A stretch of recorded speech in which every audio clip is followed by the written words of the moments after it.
Standing at the altar in a wedding dress she never chose, Stephanie Varelli is 30 seconds from marrying the most dangerous man she's ever loved, the same man her crime lord father handpicked to own her future. Weeks ago, she thought she'd escaped to Barcelona. She was wrong. One phone call dragged her back. One lie shattered everything. And the man waiting at the end of that aisle? He was never a coincidence. This is a story about power, betrayal, and the brutal choice between freedom and love. Hit that like button and drop your city in the comments. Let's see how far this story travels. The dress weighed more than Stephanie expected. Not the fabric, though there was enough tulle and silk to drown in, but the meaning. Every stitch, every pearl sewn into the bodice, every meter of train dragging behind her felt like a chain. She stood in the bridal suite of her father's Manhattan estate, staring at herself in a floor-length mirror, and didn't recognize the woman looking back. Her hair was pulled into an elegant updo she hadn't asked for. Her makeup was flawless, in a way that made her look like someone else's bride. The dress fit perfectly because it had been made for her body without her input. Everything about this moment had been decided without her. "You look beautiful, Bambina." Stephanie's jaw tightened. She didn't turn. She knew the voice. Adriano Varelli stepped into the room, closing the door behind him. He was a tall man, broad-shouldered, with salt and pepper hair slicked back and a suit that cost more than most people's cars.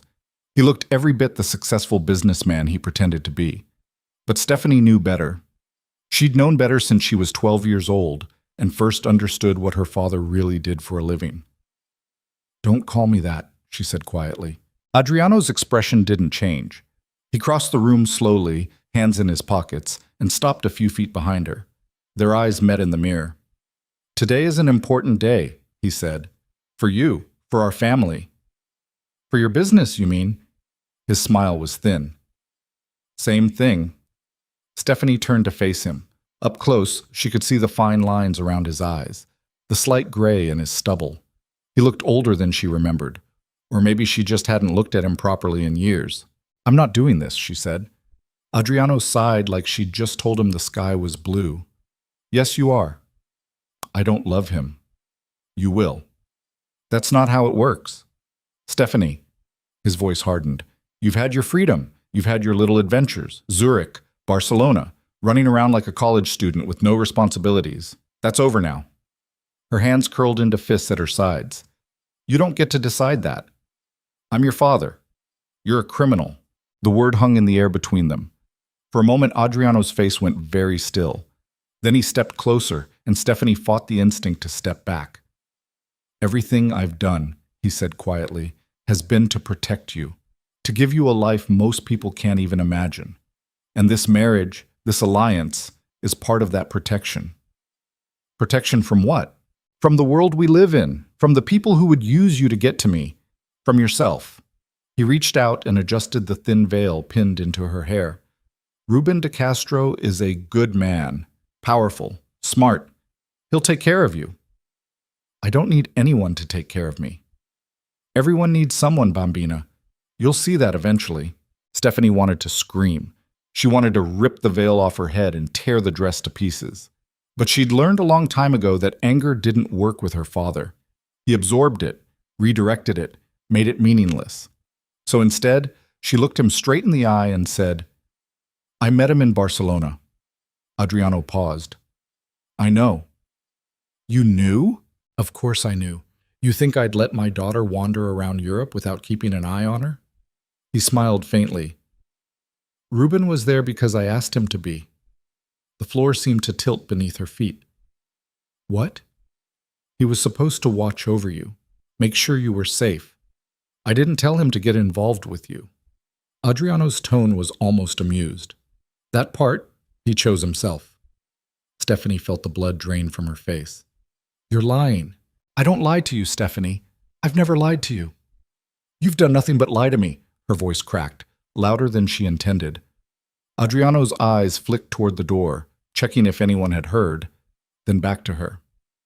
"Lower your voice," he said calmly. "No."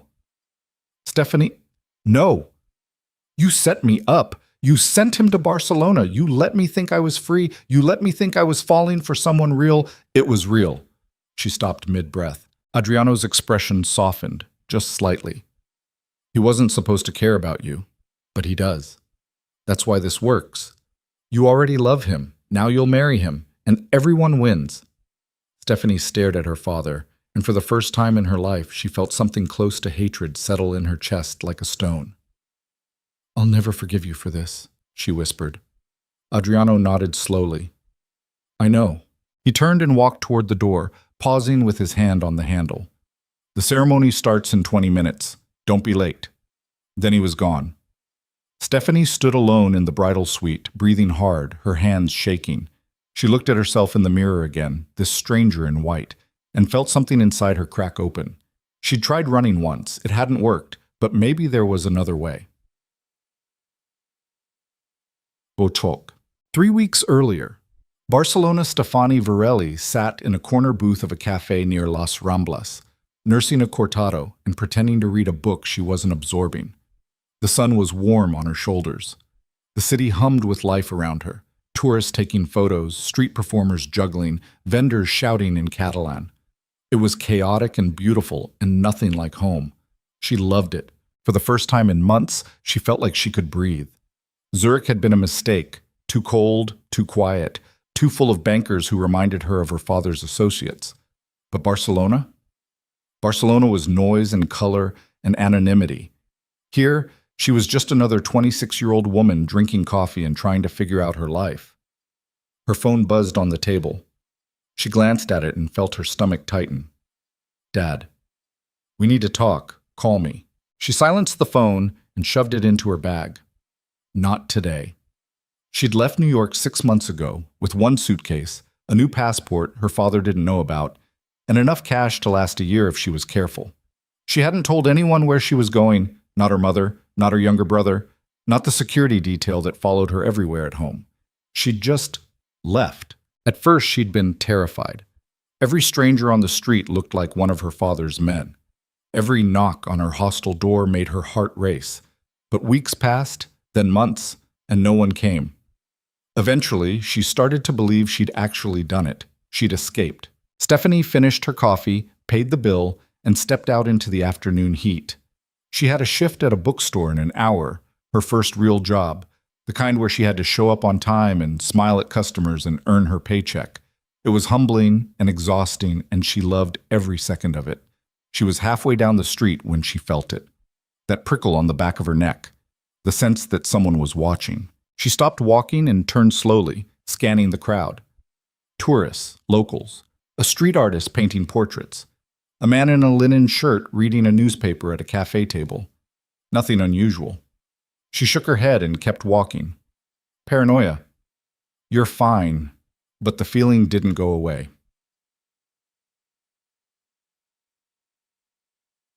That night, Stephanie met her roommate Clara at a club in El Raval. It wasn't the kind of place she would have gone to back in New York. Too loud, too crowded, too much cheap tequila. But that was exactly why she liked it now. No one here cared who her father was. Clara was dancing with a guy she'd met 5 minutes ago. Stephanie leaned against the bar, sipping a gin and tonic, watching the lights pulse across the dance floor. And then she saw him. He was standing near the DJ booth talking to someone Stefani couldn't see. Tall, dark-haired, wearing a black t-shirt and jeans that fit well enough to notice.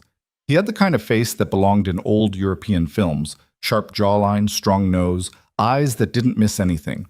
He turned, and for a split second, their eyes met. Stephanie looked away quickly, heart hammering. Stop it! He's just a guy! But when she glanced back, he was still looking at her. This time he smiled. It wasn't a sleazy smile. It wasn't even flirtatious. It was knowing. Like he'd seen something in her that no one else had. Stephanie set her drink down and pushed through the crowd toward the exit. She didn't know why.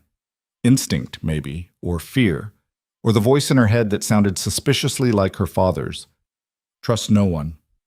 Outside, the air was cooler. She walked quickly, aiming for the nearest metro station. Hey! She spun around. The man from the club was standing a few feet away, hands in his pockets, looking entirely too calm for someone who'd just followed a stranger into the street. Relax, he said in English, his accent faint but European. I'm not going to hurt you. Then why are you following me? I wasn't. I was leaving. You happened to walk in the same direction. Stephanie crossed her arms. Bullshit. He smiled again, slower this time. Okay, maybe a little bullshit. Despite herself, she almost laughed. Almost. What do you want? She asked. To buy you a drink. I already had a drink. Then to walk you home. I don't need an escort. Didn't say you did. He stepped closer, close enough that she could see the flecks of gold in his dark eyes. But it's late. And this neighborhood isn't great after midnight. Humor me. Stephanie should have said no. Should have turned and walked away. Should have done literally anything except what she did next. Fine, she said. But if you try anything, I'll scream loud enough to wake half the city. Noted. They walked in silence for a block. Then another. The streets were quieter here, the buildings older, graffiti sprawling across shuttered storefronts. What's your name? He asked. She hesitated. Anna. He didn't call her out on the lie. I'm Ruben. Where are you from, Ruben? Here and there? You? Same. He laughed softly. Fair enough. They reached her building, a narrow 5-story walk-up with peeling paint and a broken intercom. Stephanie stopped at the door and turned to face him. This is me. Nice place. It's a dump. I've seen worse. She studied him for a moment, this stranger who'd followed her out of a club and somehow didn't feel dangerous. Why did you really follow me? Ruben's smile faded. For the first time, he looked serious. Because you looked like you were running from something. And I know what that feels like. Stephanie's breath caught. Good night, Anna, he said quietly. Then he turned and walked away, hands still in his pockets, disappearing into the dark. She stood there for a long time before she finally went inside. She saw him again 2 days later. This time, it wasn't a coincidence. He was sitting at the same cafe where she'd been reading, drinking an espresso, and doing a crossword puzzle like he had all the time in the world. Stephanie stopped in her tracks. He looked up, saw her, and waved her over.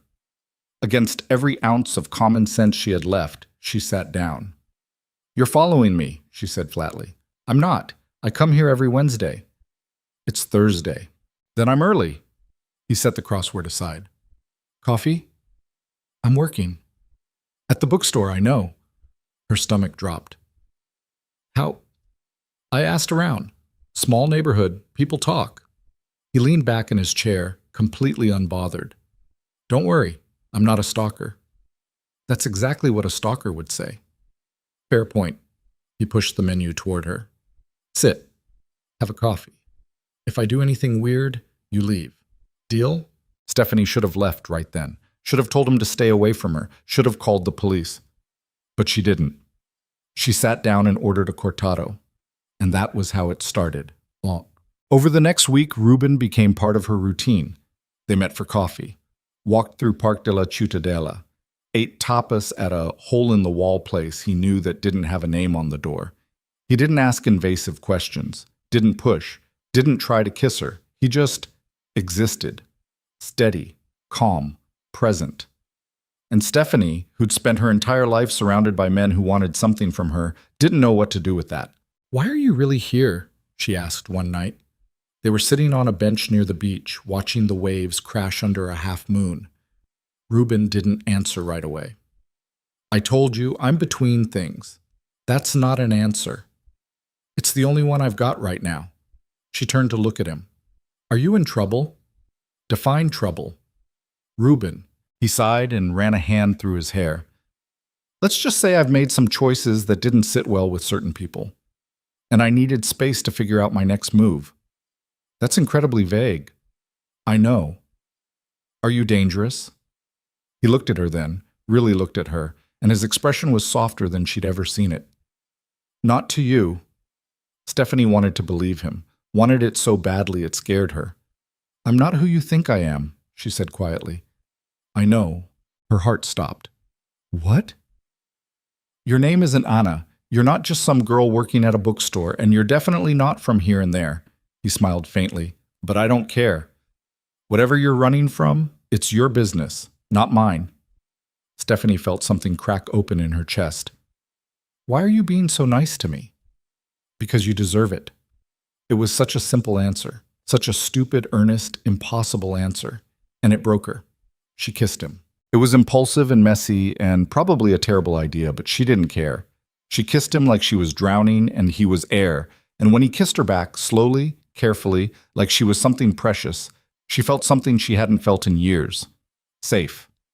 When they finally pulled apart, Reuben rested his forehead against hers and whispered, "We should probably talk about this."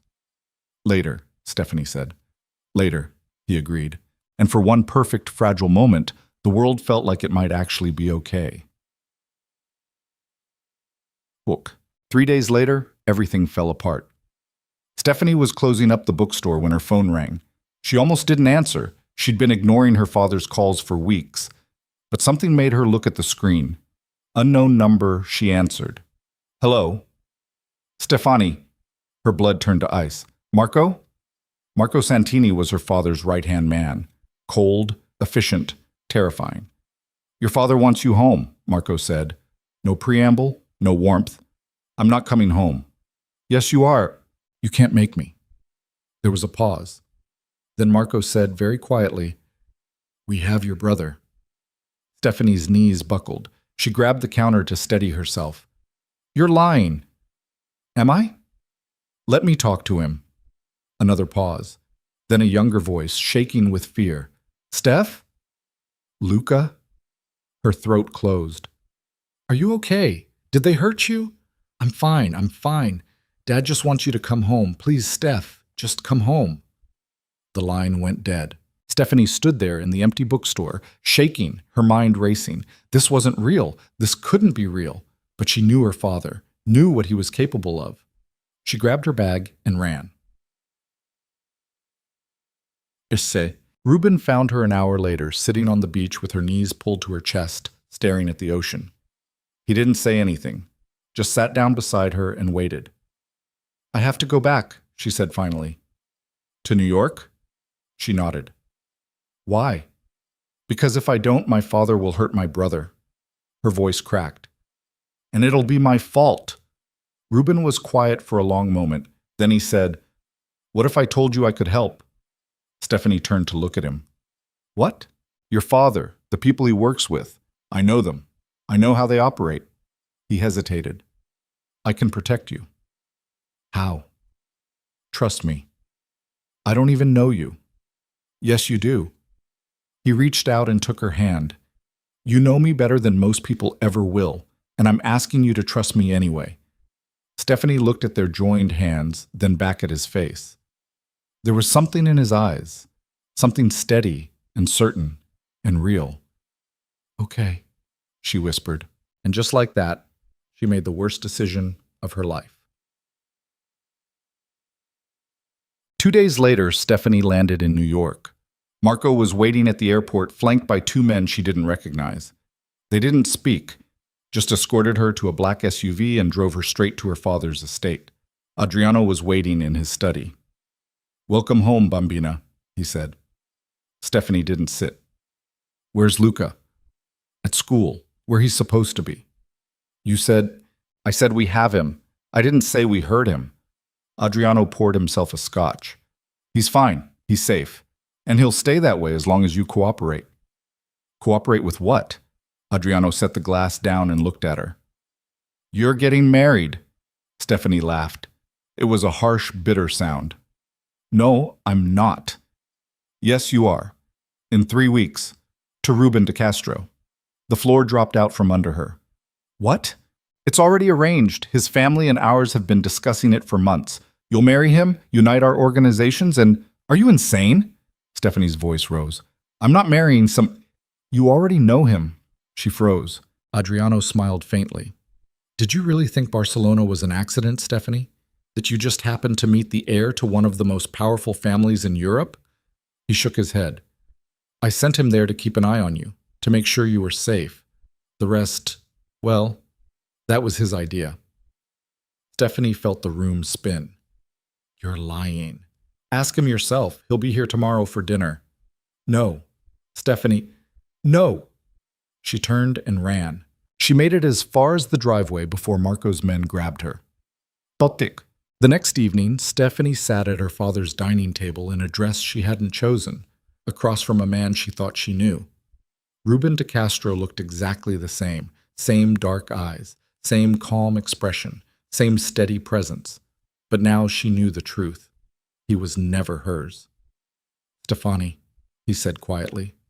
She didn't look at him, didn't speak, just stared at her untouched plate and tried not to scream. Adriano cleared his throat. Ruben, why don't you tell Stephanie about the wedding plans? I'd rather talk to her alone, Ruben said. Adriano frowned. That's not, please. There was something in Ruben's voice, not quite a command, but close, that made Adriano pause. Finally, he nodded and stood. 10 minutes. The door closed behind him. For a long moment, neither of them spoke. Then Ruben said, I didn't know. Stephanie's head snapped up. What? When I met you in Barcelona, I didn't know you were Adriano's daughter. He told me to watch over someone. He didn't tell me who. Ruben leaned forward, his voice low and urgent. I swear to you, Stephanie, I didn't know. But you know now. Yes. And you're still going through with it. Ruben's jaw tightened. It's complicated. It's not. Stephanie stood, her chair scraping loudly against the floor. You lied to me. You used me. And now you're going to marry me because my father told you to. It's not like that. Then what is it like, Ruben? Explain it to me. Make it make sense. He stood too, facing her across the table. I care about you. Don't. I do. More than I should. More than I meant to. He took a step closer. And I know you don't believe me right now, but everything between us in Barcelona, everything, that was real. Stephanie felt tears prick her eyes. She hated herself for it. Get out! Stephanie, get out. He stared at her for a long moment. Then he turned and walked toward the door. But before he left, he stopped and looked back. I'll find a way to fix this, he said. I promise. Don't make promises you can't keep. And then he was gone. Stephanie stood alone in the dining room, her hands shaking, her heart breaking, and knew with absolute certainty that she was trapped. The wedding was in 3 weeks, and there was no way out. Stephanie didn't sleep that night. She lay in her childhood bedroom, redecorated since she'd left, all traces of her teenage self erased and replaced with cream walls and tasteful furniture, and stared at the ceiling until the sky outside turned gray.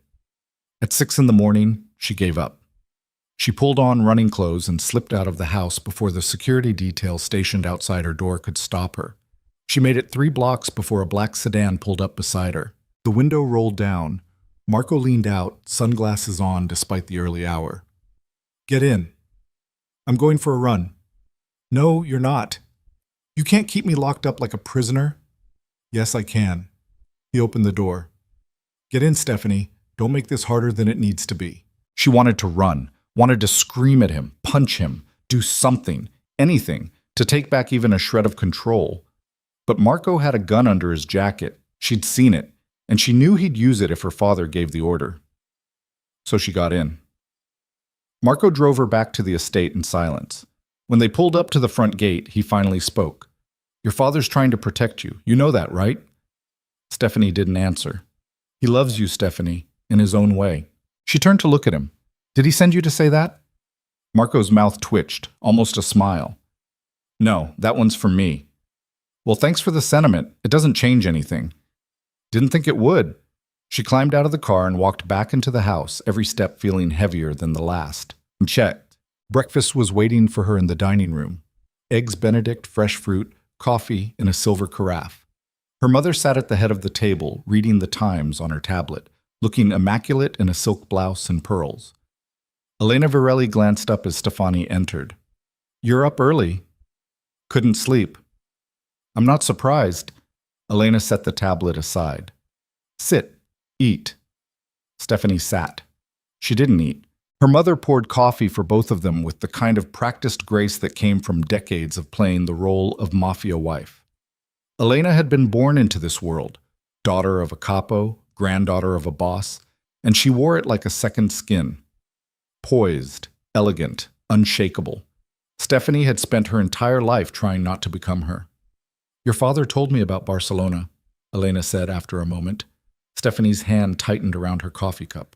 Of course he did. He said you've been difficult. He sent men to drag me back here. What did he expect? Elena's expression didn't change. He expected you to understand that this marriage is good for you. Good for me? Or good for him? Both. Elena took a delicate sip of her coffee. Ruben de Castro is a smart match, Stephanie. Powerful family, legitimate businesses. He's not like the men your father usually associates with. He lied to me. He protected you. That's not the same thing. Elena set her cup down with a soft clink. When I married your father, I was 19 years old. I barely knew him. My parents arranged it, just like this. And I was furious. She paused. But I learned to love him. And more importantly, I learned that love isn't the foundation of a marriage like ours. Respect is, trust is, partnership. I don't want a partnership. I want a choice. You had your choice. You chose to run. Elena's voice was still calm, but there was steel underneath. And look where it got you. Stephanie stood abruptly, her chair scraping back. I can't do this. Yes, you can. You're stronger than you think. I'm not you, Mom. Elena looked at her for a long moment. No, you're not. You're softer, more idealistic. You still think the world owes you fairness. She stood as well, smoothing her blouse. But you'll learn, just like I did. Stephanie left the dining room before her mother could see her cry. The wedding preparations began that afternoon. A team of planners descended on the estate, turning the ballroom into a staging ground for what her father kept calling the event of the year. Floral arrangements, seating charts, menu tastings, every detail orchestrated down to the second. Stephanie was paraded through it all like a mannequin. Stand here. Smile. Approve this. Choose between these two nearly identical shades of ivory. She went through the motions, numb. At one point, the wedding planner, a severe woman named Diane with a clipboard and a Bluetooth earpiece, asked her opinion on centerpieces. Whatever you think is best, Stephanie said flatly. Diane frowned. But it's your wedding, dear. You should have input. Stephanie almost laughed. It's not my wedding, it's his. She gestured vaguely toward where her father was standing across the room, deep in conversation with someone she didn't recognize. I'm just the decoration. Diane blinked, clearly unsure how to respond. Well, the roses are lovely. Great. Roses. That night, Stephanie locked herself in her room and tried to think. There had to be a way out of this, some angle she hadn't considered, some leverage she could use. Her father had always taught her to think strategically, to look for weaknesses, to exploit them. So she made a list in her head of everyone involved. Her father, Ruben, the De Castro family, Marco, her mother, Luca. Her chest tightened. Her younger brother was the reason she was here, the reason she'd come back. If she ran again, her father would use him as leverage. He'd already proven that. But what if she could get Luca out first? She grabbed her phone and texted him. Can we meet? Just the two of us. The reply came 5 minutes later. Dad won't let me leave the house without security. I'll come to you. When? Tomorrow. After school. Okay. Stephanie set the phone down and exhaled slowly. It wasn't much, but it was something. Besides, the next day she convinced Marco to drive her to Luca's prep school in Manhattan. He didn't ask why, just nodded and opened the car door. Luca was waiting outside the main building, backpack slung over one shoulder, looking younger than his 16 years. When he saw her, his face lit up. Steph! She pulled him into a hug, holding on longer than she meant to. Hey, kid. I didn't think you'd actually come. Of course I came. She pulled back and studied him. Same messy brown hair, same hazel eyes, same crooked smile. You okay? Yeah, I'm fine. He glanced at Marco, who was leaning against the car, watching them. Can we walk? Sure. They walked to a nearby park, Marco trailing 20 feet behind. It was a cold afternoon, the kind where your breath turned to fog and the wind cut through your jacket. Stephanie shoved her hands in her pockets and tried to figure out how to say what she needed to say. Luca beat her to it. I'm sorry. She stopped walking. For what? For what Dad did. Using me to get you to come back. That was fucked up. Luca, I told him I didn't want him to do it, but he said it was for your own good, that you were in danger in Barcelona. Luca kicked at a pebble on the path. I didn't know he was lying. He wasn't lying, Stephanie said quietly. I was in danger. Just not the kind he told you about. Luca looked at her, confusion written all over his face. What do you mean? Stephanie sat down on a nearby bench. Luca sat beside her. The guy I met in Barcelona, she said. Ruben.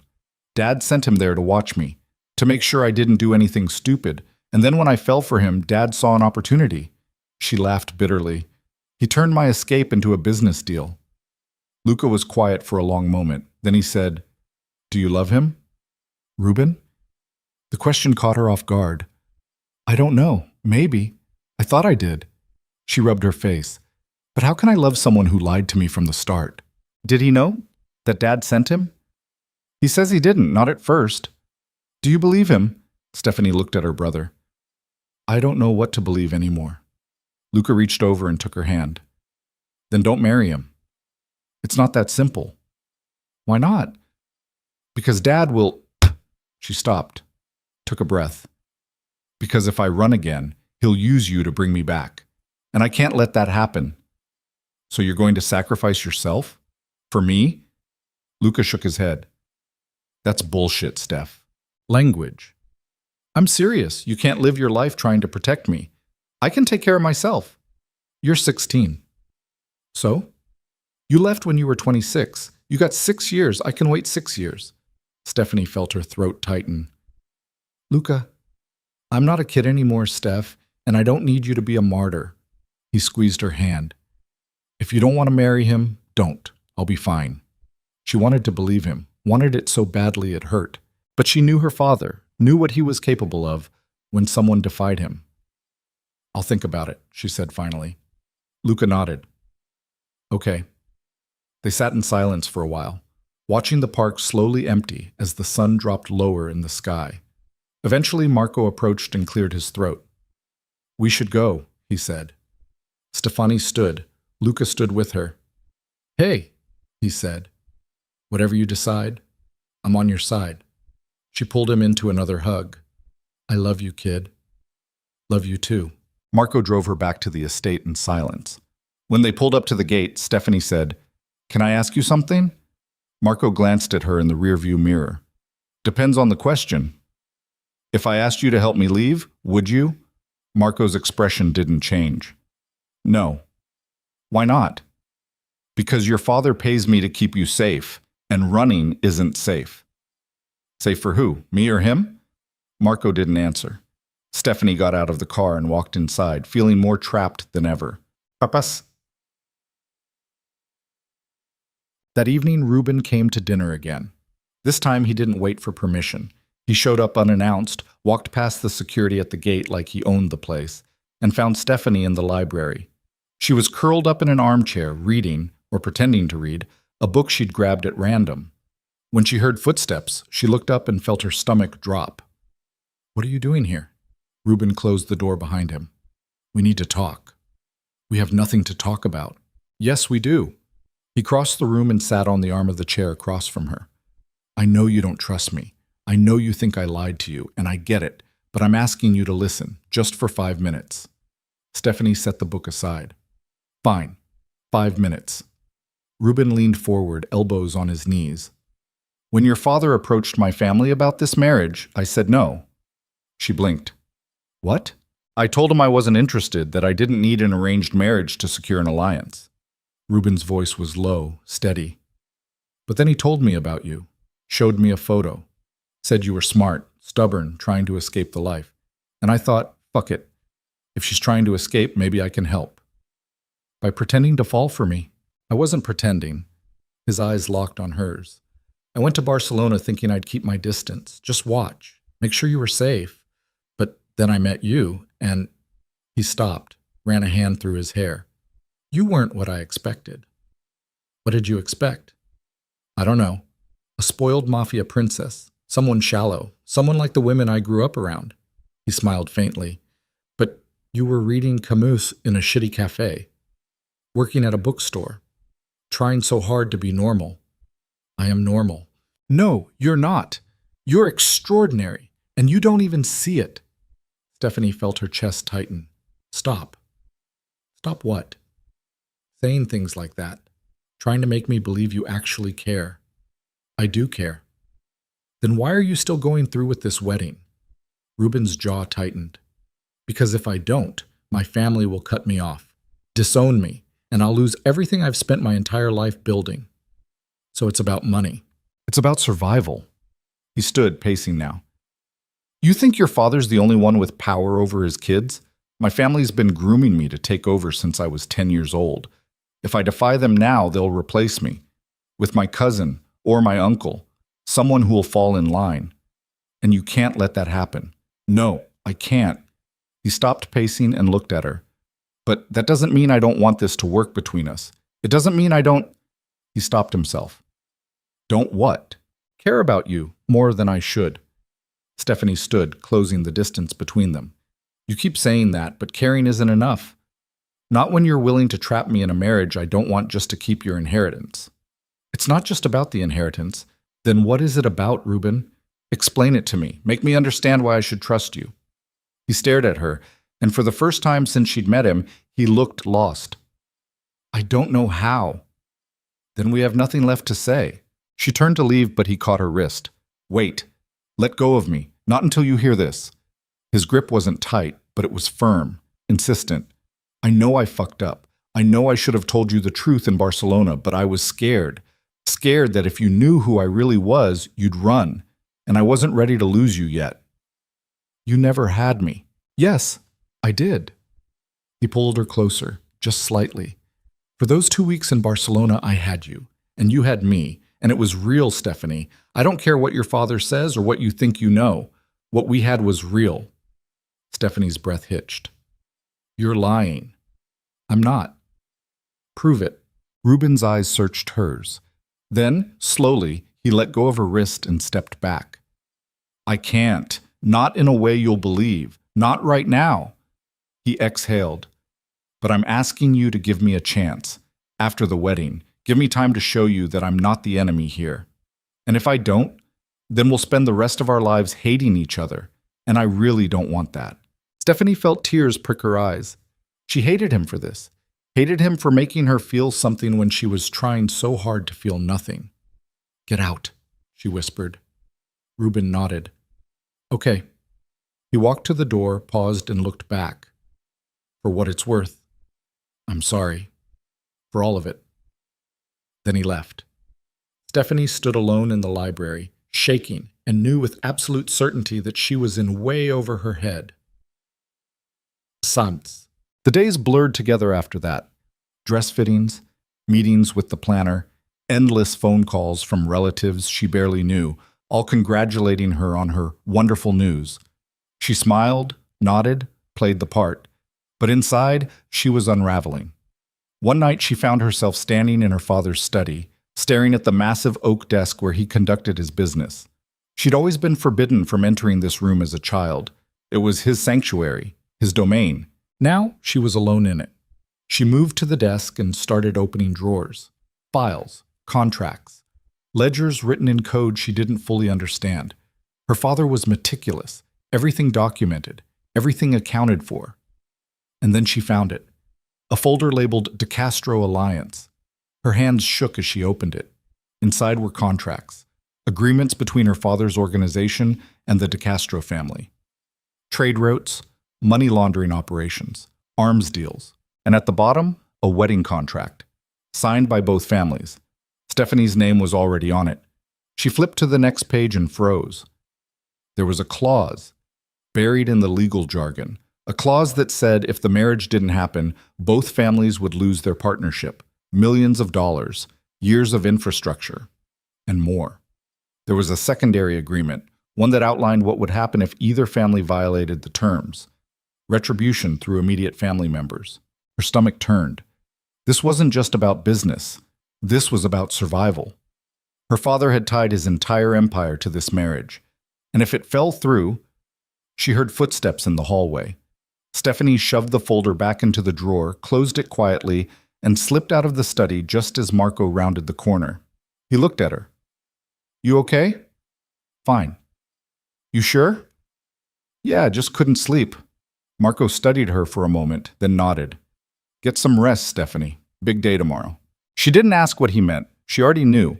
Tomorrow was the final dress fitting. Tomorrow, this all became real.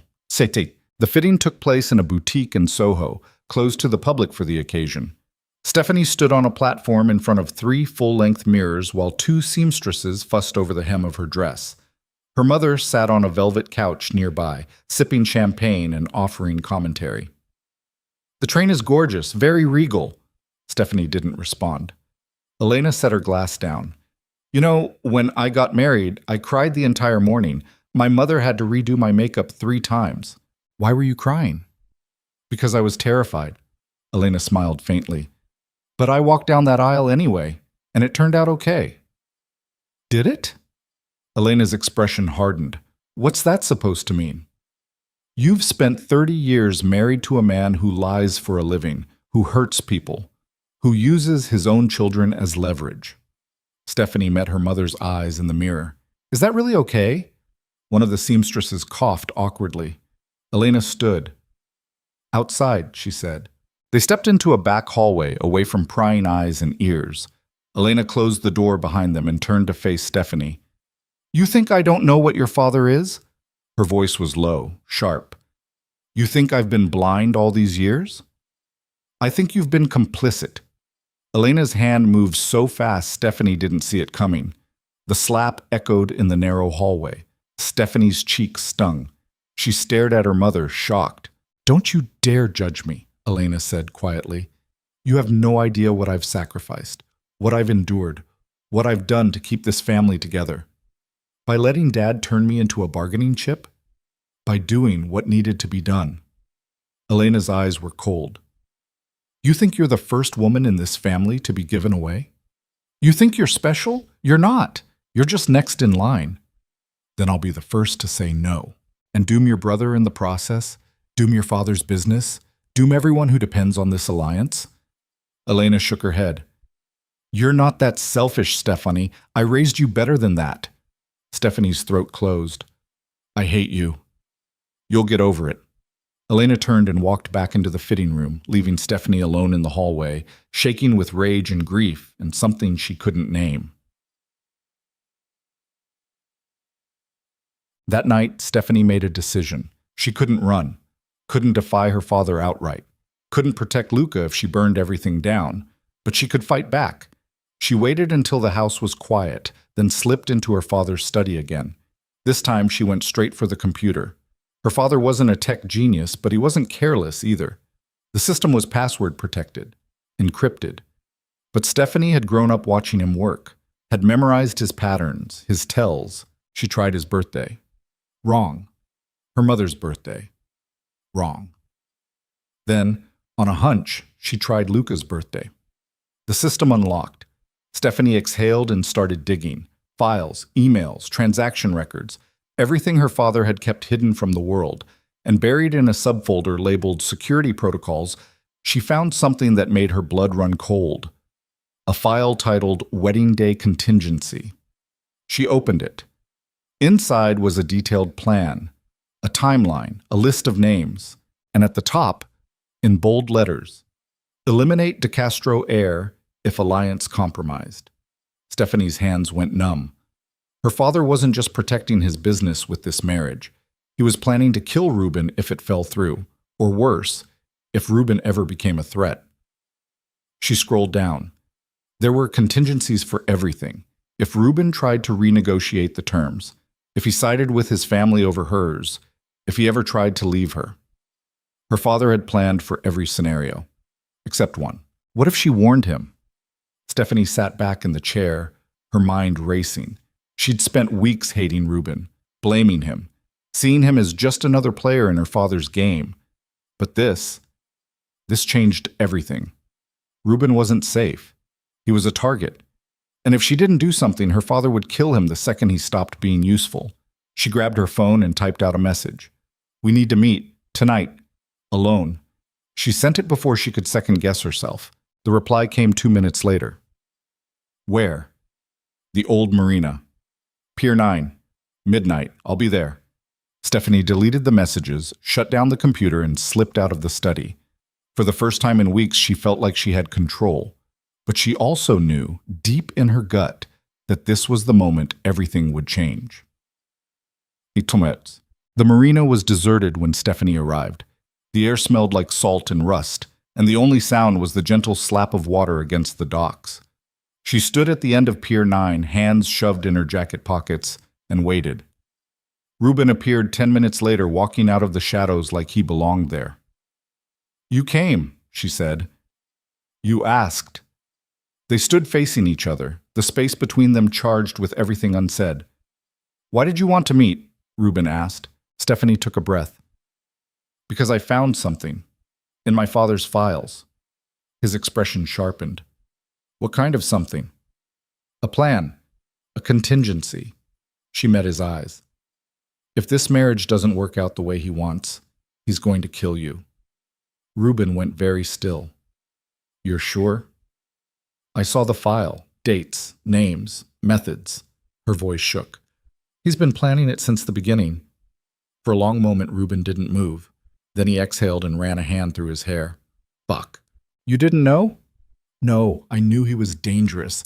I didn't know he was planning to—" He stopped, looked at her. "Why are you telling me this?" "Because you were right." "About what?" "Barcelona. What we had. It was real." Stephanie stepped closer. "And I can't let him kill you for it." Ruben stared at her, something raw and unguarded in his eyes. "Stephanie, I need your help," she said quickly. "I need to stop this wedding, but I can't do it alone. If I run, he'll hurt Luca. If I defy him outright, he'll destroy both our families. But if we work together, we can find a way out." "Maybe." Ruben reached out and took her hand. "Okay. Okay? I'm in. Whatever you need, I'll help." Stephanie felt something crack open in her chest. Relief, hope, fear. "There's one more thing," she said. "What?" She hesitated. Then before she could stop herself, she pulled out her phone and showed him the file. The contingency plan. The list of names. Ruben read it in silence, his expression growing darker with every line. When he finished, he looked up. "Your father's not the only one on this list." "I know." "My family's involved too." "I know." Ruben's jaw tightened. "This isn't just about the wedding. This is about control, power. They're using us as pawns to justify a war they've been planning for years. Then we stop them." "How?" Stephanie's voice was steady. "We burn it all down." Ruben stared at her. Then, slowly, he smiled. It was a dangerous smile, the kind that said he was finally done playing nice. "When do we start?" "Now." And just like that, the war began. They left the marina separately. Ruben first, disappearing into the shadows like he'd never been there. Stephanie waited 15 minutes, then walked back to where Marco had parked the car 3 blocks away. He didn't ask questions, just drove her home in silence. When they pulled up to the estate, Stephanie said, "Marco, if I asked you to look the other way for one night, just one, would you?" Marco kept his eyes on the road ahead. "Depends on the night." The wedding, his hands tightened on the steering wheel. "That's not a small ask." "I know." "Your father would kill me." "He'd have to find out first." Marco turned to look at her then, really look at her, and something in his expression shifted. "You're planning something stupid, aren't you?" "Probably." "Stephanie, I'm not asking you to help, just to not stop me." She met his eyes. "Please." Marco stared at her for a long moment. Then he sighed and looked away. "I didn't see you leave the marina tonight. I didn't see you get back. And if something happens on your wedding day that I could have prevented?" He paused. "I must have been distracted." Stephanie's throat tightened. "Thank you." "Don't thank me yet. If this goes sideways, we're both dead." I know. She got out of the car and walked into the house, her mind already 3 steps ahead. The next 72 hours were a masterclass in deception. Stephanie played the perfect bride. She smiled at the dress fittings, approved the final seating chart, listened to her mother's advice on how to greet the guests. She was compliant, agreeable, everything her father wanted her to be, and the entire time she was planning a coup. She met with Ruben twice more. Once in a coffee shop in Brooklyn, surrounded by enough people that no one would notice them. Once in a hotel room in Queens that Ruben paid for in cash. Each time, they refined the plan. "We need evidence," Ruben said during their second meeting. He was pacing the small hotel room, still wearing the suit he'd had on for a business meeting earlier. "Something concrete, something that'll force both our families to back down." "I have the files," Stephanie said. She was sitting on the edge of the bed, laptop open in front of her. "But they're encrypted, and I can't access all of them from my father's home system." "Where's the main server?" "His office, downtown, but it's guarded 24/7. Ruben stopped pacing. "Can you get me in?" "Maybe, if I tell him I need to grab something for the wedding, a file, a contract." She looked up at him. "But you'd have to move fast, 5 minutes, tops." "I can work with 5 minutes. And once you're in, I download everything. The contingency plans, the alliance contracts, every dirty deal both our families have made in the last decade." His voice was hard. "And then we leak it, to the feds, to the press, to everyone." Stephanie's stomach twisted. "That'll destroy them." "That's the point. My father will know it was me. So will mine." Ruben sat down beside her. "We do this. There's no going back. We'll both be cut off. Disowned. Probably hunted." "I know." "And you're okay with that?" Stephanie looked at him. At this man she'd met in Barcelona, who'd lied to her and saved her and somehow become the only person she trusted in this entire mess. "Are you?" Ruben reached out and brushed a strand of hair behind her ear. The gesture was so gentle it nearly broke her. "I've spent my entire life doing what I was told, playing the role being the perfect heir." He smiled faintly. "I think it's time I chose something for myself. Even if it means losing everything? Especially then." Stephanie kissed him. It was impulsive and desperate and maybe a terrible idea, but she didn't care. She kissed him like the world was ending, which, in a way, it was. When they pulled apart, Ruben rested his forehead against hers and whispered, "We're going to survive this. Promise?" "Promise." It was a lie. They both knew it, but in that moment, it was enough. 3 days before the wedding, Stephanie went to her father's office. She'd called ahead, told his assistant she needed to review the prenuptial agreement one more time. It was a reasonable request. Expected, even. Adriano was waiting for her when she arrived, sitting behind his massive mahogany desk like a king on a throne. "Stephanie, this is a surprise. I wanted to make sure I understood the terms." She sat down across from him, crossing her legs. "Before I sign," Adriano smiled. "Smart. I raised you well." He slid a folder across the desk. Stephanie opened it and pretended to read, her eyes scanning the pages without absorbing a single word. What she was really doing was watching, waiting. Adriano's phone rang. He glanced at it, frowned, and stood. "I need to take this. Give me 5 minutes." "Of course." The moment he stepped out of the office, Stephanie moved. She crossed to his desk, pulled a small USB drive from her pocket, and plugged it into the computer. The screen lit up, password protected. Her hands were shaking as she typed in Luca's birthday again. Access granted. She opened the file directory and started the download. Contracts, emails, financial records, the contingency plan, everything. The progress bar crept forward. 10%, 20%. Come on, 40%! She heard footsteps in the hallway. 60%. The door handle turned. 80%. Adriano walked in. Stephanie yanked the USB drive out and shoved it into her pocket, her heart hammering so hard she was sure he could hear it. "Find what you needed?" he asked. "Yes, thank you." She stood, forcing herself to move slowly, casually. "I think I'm ready to sign." Adriano studied her for a moment. Then he smiled. "Good. I'm proud of you, Bambina. You're doing the right thing. Stephanie smiled back. I know. She left the office, walked to the elevator, and didn't breathe again until she was outside on the street. Then she pulled out her phone and texted Ruben. Got it. His reply was immediate. Good. Now we wait. The wedding was set for Saturday at 6 in the evening. By Friday night, the estate was crawling with people. Caterers, florists, security teams from both families. The entire place had been transformed into something out of a magazine. White roses everywhere, candles lining the walkways, a string quartet rehearsing in the ballroom.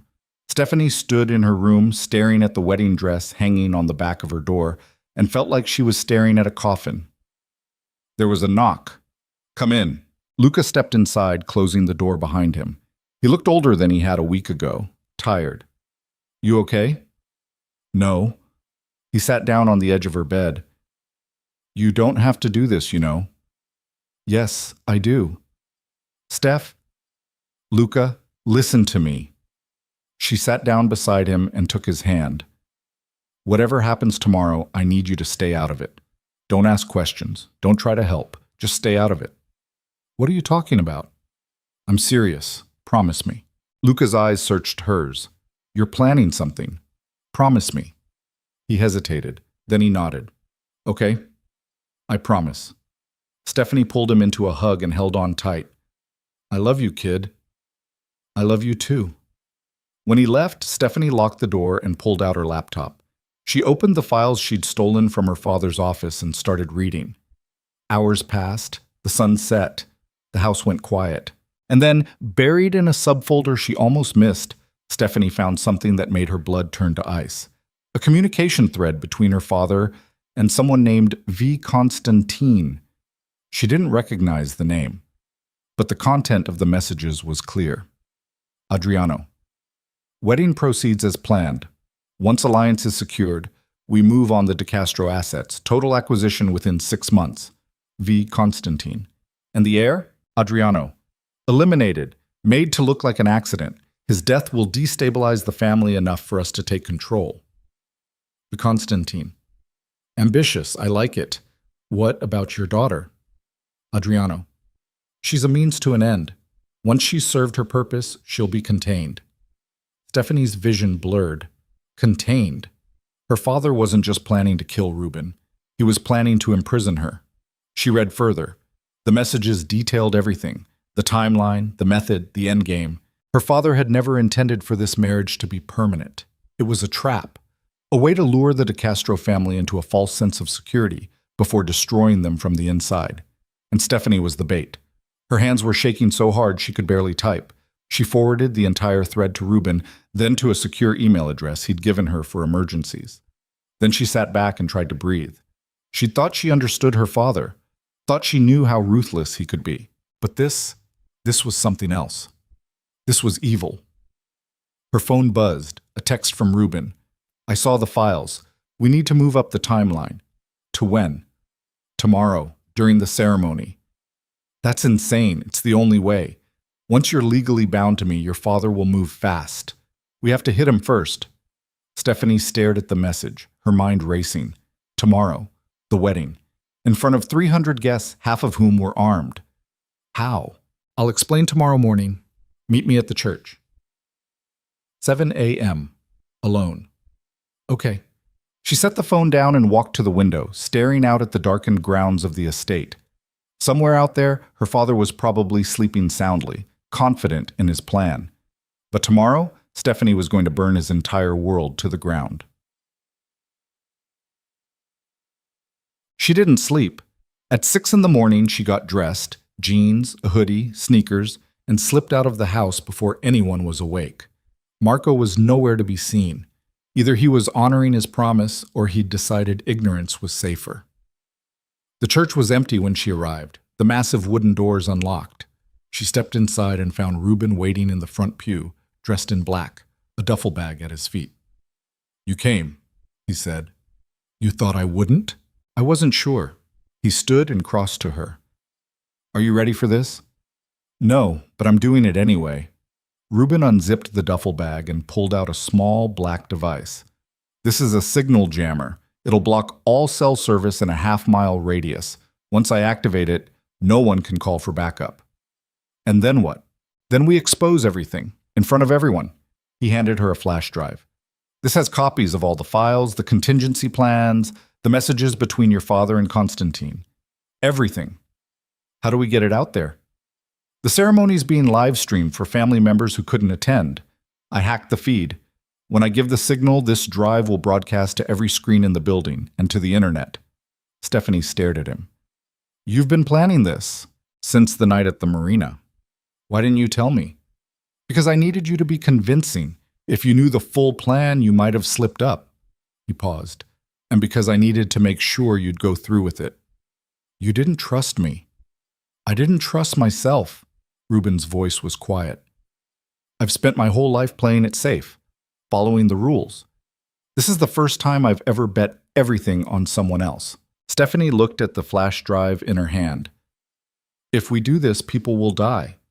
Your family, mine, the blowback will be catastrophic, I know. Ruben took her hand. But if we don't do it, we'll spend the rest of our lives as prisoners, and I'd rather die free than live in a cage. Stephanie closed her fingers around the flash drive. Okay, let's do it. The hours before the ceremony passed in a blur. Stephanie returned to the estate and went through the motions. Hair, makeup, the dress. Her mother fussed over her, adjusting the veil, smoothing the train. You look beautiful, Elena said softly. Stephanie didn't respond. At 5:30, the guests began arriving. Black cars lined the driveway. Men in expensive suits, women dripping in diamonds. The elite of two criminal empires gathered to witness a union that was supposed to secure their futures. Instead, they were about to watch it all collapse. At 5:50, Stephanie stood in the bridal suite, staring at herself in the mirror. She looked like someone else. Someone polished and perfect and obedient. But underneath the dress, taped to her thigh, was the flash drive. There was a knock on the door. It's time, Marco said from the other side. Stephanie took a deep breath. Okay.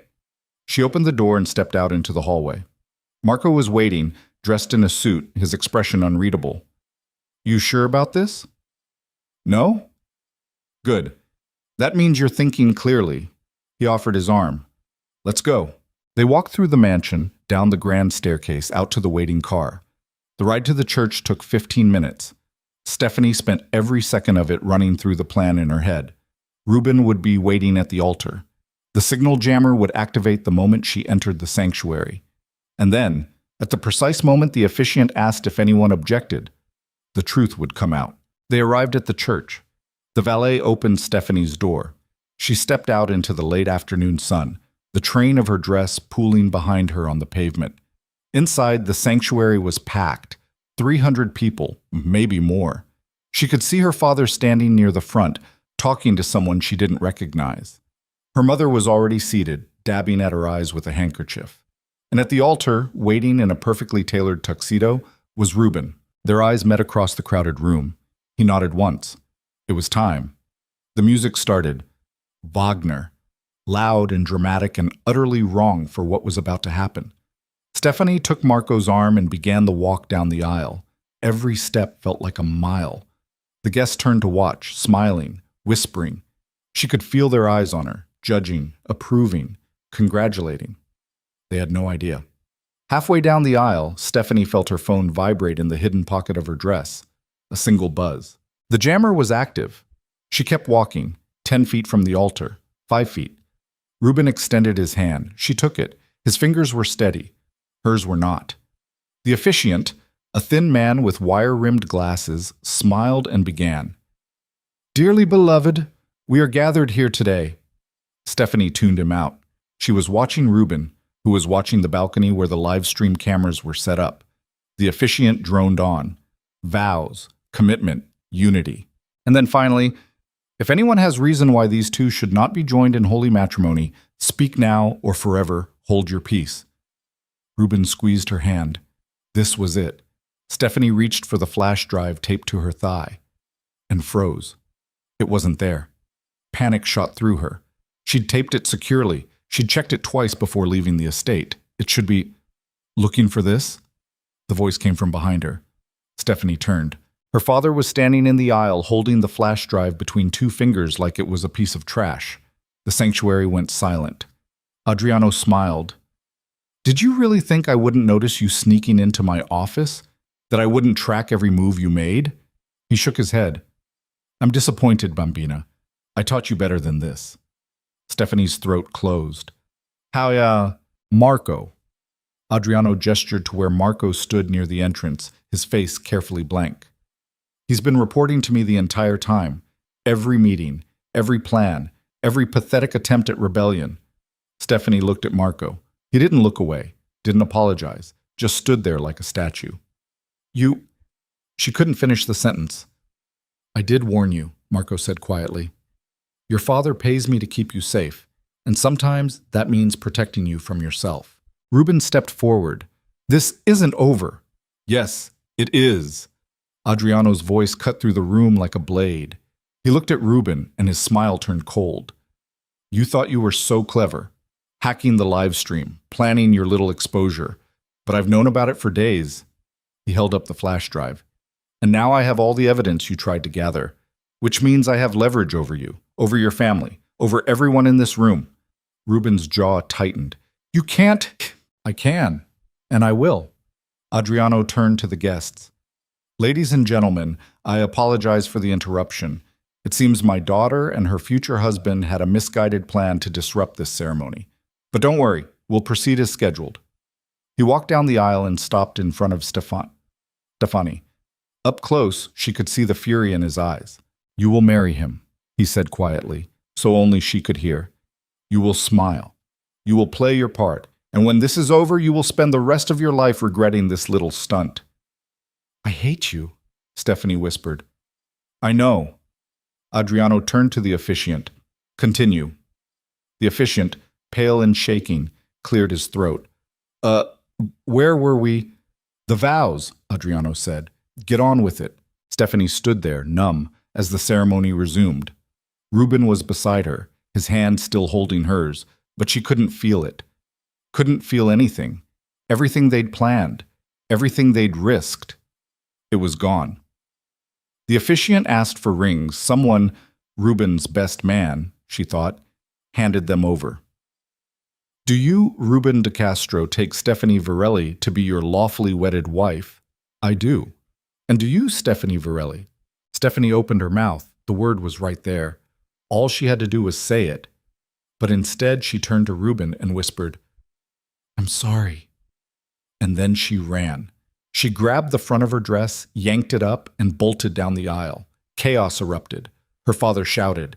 Guests stood. Security moved. But Stephanie was faster. She burst through the church doors and into the late afternoon sun, the train of her dress trailing behind her like a broken wing. She didn't know where she was going, didn't have a plan. All she knew was that she couldn't do it, couldn't stand there and marry Ruben while her father held all the cards. She made it to the street before hands grabbed her. Marco. Let me go, she screamed. Stephanie, stop! Let me go! She fought him, clawed at his hands, kicked, screamed. But Marco was stronger, and within seconds, he had her pinned against the side of a car. Enough, he said. I hate you. I hate all of you. I know. Other security arrived. 4 men, 6. They surrounded her like she was a threat. Her father emerged from the church, calm and composed, like this was just another day. Take her home, he said. No, and lock her in her room until I decide what to do with her. No, what? But it didn't matter. They lifted her, still kicking, still screaming, and shoved her into the back seat of a car. The last thing she saw before the door slammed shut was Ruben, standing on the church steps, watching her disappear. He didn't try to stop them, he just stood there. And Stephanie realized with a cold, sinking certainty that he'd known. He'd known this would happen, and he'd let it. They took her back to the estate and locked her in her bedroom. Stephanie tore off the wedding dress and threw it across the room. Then she grabbed a lamp and hurled it at the wall. It shattered. She didn't care. She destroyed everything she could reach. The mirror, the chair, the perfectly arranged flowers on the dresser. And when there was nothing left to break, she collapsed on the floor and sobbed. Hours passed. The sun set. The room went dark. And then, finally, the door opened. Stephanie looked up, expecting her father, expecting Marco, expecting anyone but the person standing in the doorway. Ruben. Get out, she said. He stepped inside and closed the door behind him. We need to talk. We have nothing to talk about. Stephanie, you knew. Her voice cracked. You knew my father would find out. You knew the plan would fail. And you didn't tell me. Ruben's expression was unreadable. I didn't know. I suspected. That's not better. It's the truth. Then why didn't you warn me? Because if I had, you wouldn't have gone through with it, and we needed your father to think he'd won. Ruben crossed the room and crouched in front of her. This isn't over, Stephanie. Yes, it is. He has the flash drive. He has all the evidence. He won. No, he has a flash drive. Ruben pulled something from his pocket and held it up. Another flash drive, identical to the first. Stephanie's breath caught. What? The one you had was a decoy. I knew your father would find it, knew he'd think he'd stopped us. Ruben smiled faintly. But the real files? I uploaded them 3 hours ago to every major news outlet, to the FBI, to Interpol. Stephanie stared at him. It's done. By tomorrow morning, both our families will be front-page news, and there's nothing your father can do to stop it. But why didn't you tell me? Because you needed to react like it was real. If you'd known it was a setup, your father would have seen through it. Ruben reached out and took her hand. I'm sorry. I know it was cruel, but it was the only way. Stephanie's mind was reeling. So we actually did it? We did. And my father is about to lose everything. For a long moment, Stephanie just stared at him. Then she started laughing. It was a broken, hysterical sound, but she couldn't stop. We're insane, she said. Probably. We're going to die. Maybe. Ruben pulled her to her feet. But not tonight. Then when? I don't know, but I know this. I'm not leaving you. He cupped her face in his hands. Whatever happens next, we face it together, okay? Stephanie looked into his eyes and saw the truth there.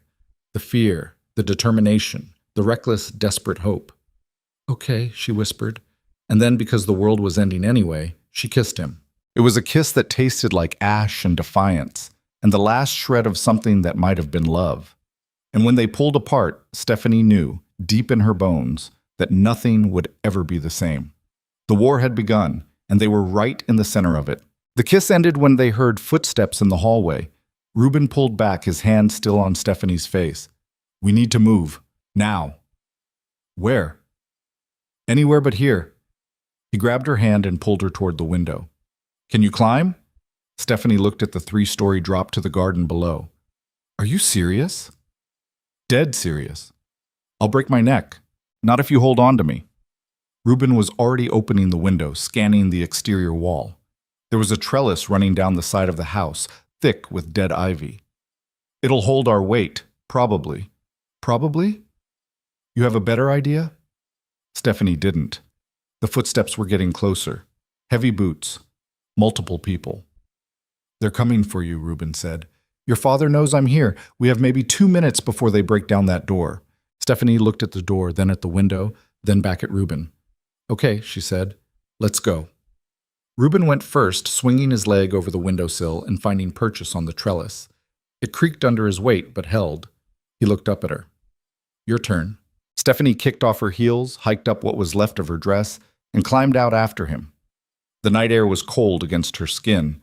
Her hands found the wooden slats of the trellis, rough and splintering. She started climbing down, one hand after another, her bare feet slipping against the wall. Above them, someone pounded on the bedroom door. Stephanie, open up! Faster, Ruben hissed. She moved faster. Her hands were shaking, her legs were shaking. Everything was shaking. The trellis groaned. Don't look down, Ruben said. She looked down. They were still 15 feet up. The pounding grew louder. Then there was a crash, the door being kicked in. She's gone! Check the window! Stephanie's foot slipped. She gasped, scrambling for a hold, her fingers digging into the wood until she found it again. I've got you, Ruben said from below.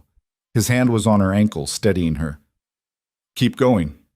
She kept going, 10 feet, 5 feet, and then the trellis gave way. They fell the last few feet, landing hard on the lawn. Stephanie's shoulder hit first, pain shooting through her arm. Reuben rolled and was on his feet in seconds, pulling her up. "Run," he said. They ran. Across the lawn, through the gardens, toward the back gate. Stephanie's feet were bleeding. Her dress was torn to shreds. She could hear shouting behind them, footsteps, the metallic click of guns being drawn. "There!" A flashlight beam cut through the darkness.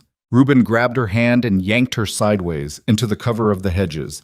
They crashed through branches, thorns tearing at their skin, and came out on the other side in the narrow service road that ran behind the estate. A car was waiting, engine running, headlights off.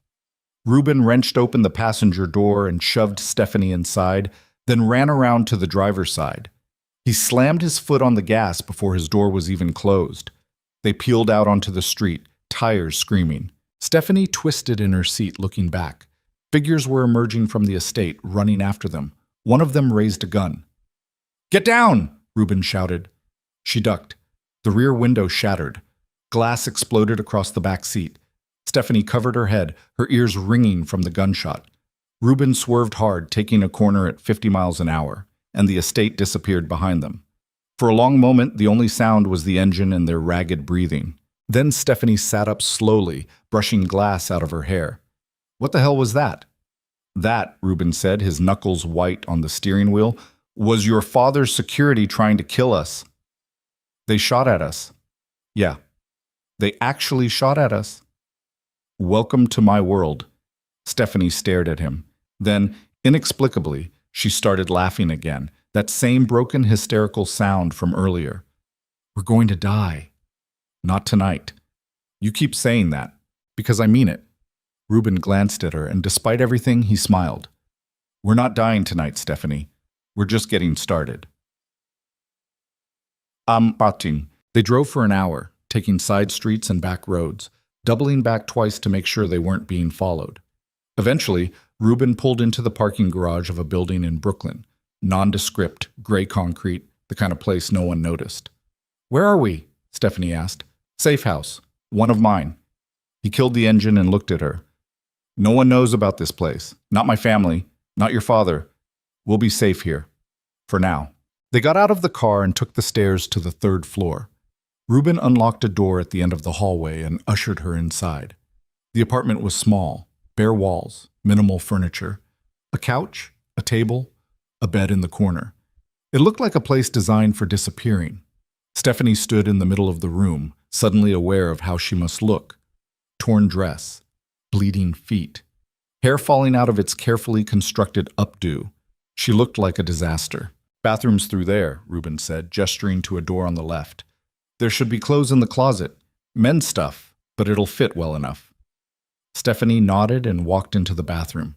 She closed the door, leaned against it, and finally let herself breathe. Her reflection in the mirror was shocking. Makeup smeared, a cut on her cheek she didn't remember getting, bruises forming on her shoulder from the fall. She looked like someone who'd been through a war. Maybe she had. She stripped off what was left of the wedding dress and stepped into the shower. The water was scalding, but she didn't turn it down. She stood there until her skin was red and raw, until the blood and dirt swirled down the drain, until she felt almost human again. When she came out, wrapped in a towel, Reuben was sitting on the couch with his phone, scrolling through something. He looked up. "Better?" "Marginally." She found clothes in the closet, an old t-shirt and sweatpants, and changed quickly. When she came back out, Reuben handed her his phone. "You should see this." Stephanie took it. The screen showed a news website. The headline made her stomach drop.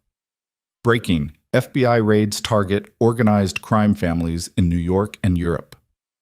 She scrolled down. There were photos. Her father's office, Reuben's family estate in Rome, federal agents swarming both locations. "It worked," she whispered. "It worked. When? About an hour ago. The files I uploaded included financial records, communications, everything. The feds moved fast." Reuben stood and walked to the window, looking out at the city lights. "By tomorrow, both our families will be front-page news. And by next week, most of them will be in prison." Stephanie set the phone down, her hands shaking. My father is probably in custody by now, or he will be soon. And your family? Same. Ruben's voice was flat. My father, my uncle, my cousin, everyone. Do you regret it? He turned to look at her. Do you? Stephanie thought about it, about her father, her mother, the life she'd been born into, the life she'd tried so hard to escape. No, she said finally. I don't. Ruben nodded. Neither do I. They stood there in the small, bare apartment, two people who'd just blown up their entire lives, and for a moment it felt almost peaceful. Then Ruben's phone rang. He looked at the screen and his expression hardened. It's my father. Don't answer it. I have to. He swiped to answer and put it on speaker. Hello? The voice that came through was cold and controlled. Ruben, I assume you know what you've done. I do. And you understand the consequences. Yes. There was a pause, then, you've destroyed this family, everything we've built, everything we are. You destroyed it yourself, Ruben said quietly. I just made sure everyone knew. You're a traitor. I'm free. Another pause, longer this time. When Ruben's father spoke again, his voice was low and dangerous. You think you're safe? You think you can hide from me? I'm not hiding. Then you're a fool, because I will find you, and when I do, I will make you regret this. You can try. The line went dead. Ruben set the phone down and exhaled slowly. His hands were shaking. Stephanie crossed to him and took his hand. You okay? No. He looked at her and his eyes were raw. But I will be. We will be, she corrected. Yeah. He smiled faintly. We will be. They didn't sleep that night. Instead, they sat on the couch, side by side, watching the news coverage unfold on Ruben's laptop. Every channel was covering it. The raids, the arrests, the leaked files. Stephanie's father was shown being escorted out of his estate in handcuffs, his face blank. Her mother was behind him, crying. Luca wasn't in the footage, and Stephanie hoped that meant he was safe. Ruben's family was equally dramatic. His father shouting at the cameras, his uncle trying to run, his cousin fighting the agents until they tasered him. It was chaos. Beautiful, terrible chaos. And at the center of it all, buried in the news reports, was a single line that made Stephanie's blood run cold. Authorities are searching for Stephanie Varelli and Ruben de Castro, believed to be key witnesses in the case. We're wanted, she said. Not wanted, needed. Ruben closed the laptop. They want us to testify, to corroborate the files. Will we? Do you want to? Stephanie thought about it. About standing in a courtroom facing her father, telling the truth about everything he'd done, everything he'd forced her to become. Yes, she said. I want to. Then we will. Ruben stood and walked to the window again. But not yet. First we need to disappear, really disappear, because even if our fathers are arrested, there are still people loyal to them, people who will come after us. Like who? Like Marco. Stephanie's stomach twisted. Marco wouldn't. He already did. He betrayed you once. He'll do it again if your father tells him to. Ruben turned to face her. We can't trust anyone, Stephanie. Not your family, not mine, not anyone from our old lives. Then who can we trust? Each other. It was such a simple answer, such an impossible answer. But when Ruben held out his hand, Stephanie took it. The next morning, they left Brooklyn. Ruben had cash stashed in the apartment, enough to get them out of the city and keep them moving for a few weeks. They bought a used car from a guy who didn't ask questions, paid in hundreds, and drove west. They didn't have a destination, didn't have a plan beyond keep moving. They stopped at a diner in Pennsylvania for breakfast. Stephanie ordered coffee and pancakes she couldn't eat. Ruben sat across from her, reading a newspaper someone had left behind. Anything new? She asked. Your father's arraignment is tomorrow. So is mine. He folded the paper. They're both pleading not guilty. Of course they are. The prosecution wants us. They've issued a formal request for our cooperation. Stephanie stirred her coffee. What happens if we don't show? They'll issue warrants. We become fugitives. And if we do show, we become targets. She laughed bitterly. So either way, we're screwed. Pretty much. They sat in silence for a while, the diner humming with the low chatter of truckers and travelers. Stephanie watched a waitress refill someone's coffee, smiling like it was the easiest thing in the world. She wondered what that felt like. Being normal, being safe. "I'm sorry," she said suddenly. Ruben looked up. "For what?" "For dragging you into this." "You didn't drag me anywhere. I walked in with my eyes open. But if you hadn't met me, then I'd still be playing the perfect heir, still following orders, still pretending I was okay with it." He reached across the table and took her hand. "You didn't ruin my life, Stephanie. You saved it." "I don't feel like a savior." "Good, because you're not.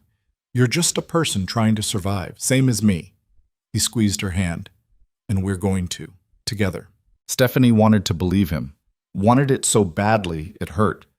But before she could respond, the diner door opened and 3 men walked in. They were big, armed, and they were scanning the room like they were looking for someone. Stephanie's heart stopped. Ruben followed her gaze and went very still. "Don't move." "Are they?" "Yeah." One of the men spotted them. His hand moved to his jacket. "Back door," Ruben said quietly. "On 3. "Ruben, 1. The man started walking toward them. 2. Stephanie's pulse was hammering. 3. They bolted.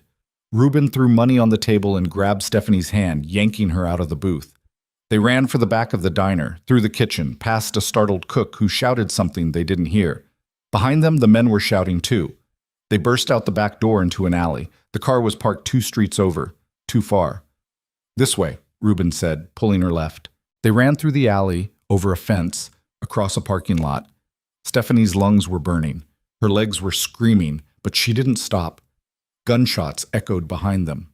Ruben pulled her down behind a dumpster. "Stay low." "Who are they?" "I don't know. Could be your father's people. Could be mine." "Does it matter?" It didn't.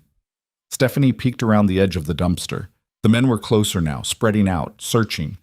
"We can't outrun them," she whispered. "I know. So what do we do?" Ruben looked at her. Then he pulled a gun from the waistband of his jeans. Stephanie's eyes went wide. "Where did you get that?" "I've had it the whole time." "Why didn't you tell me?" "Because I didn't want you to know what kind of person I am." He checked the clip. "But I guess that doesn't matter anymore." "Ruben, stay here. When I move, you run for the car. Don't stop. Don't look back. I'm not leaving you."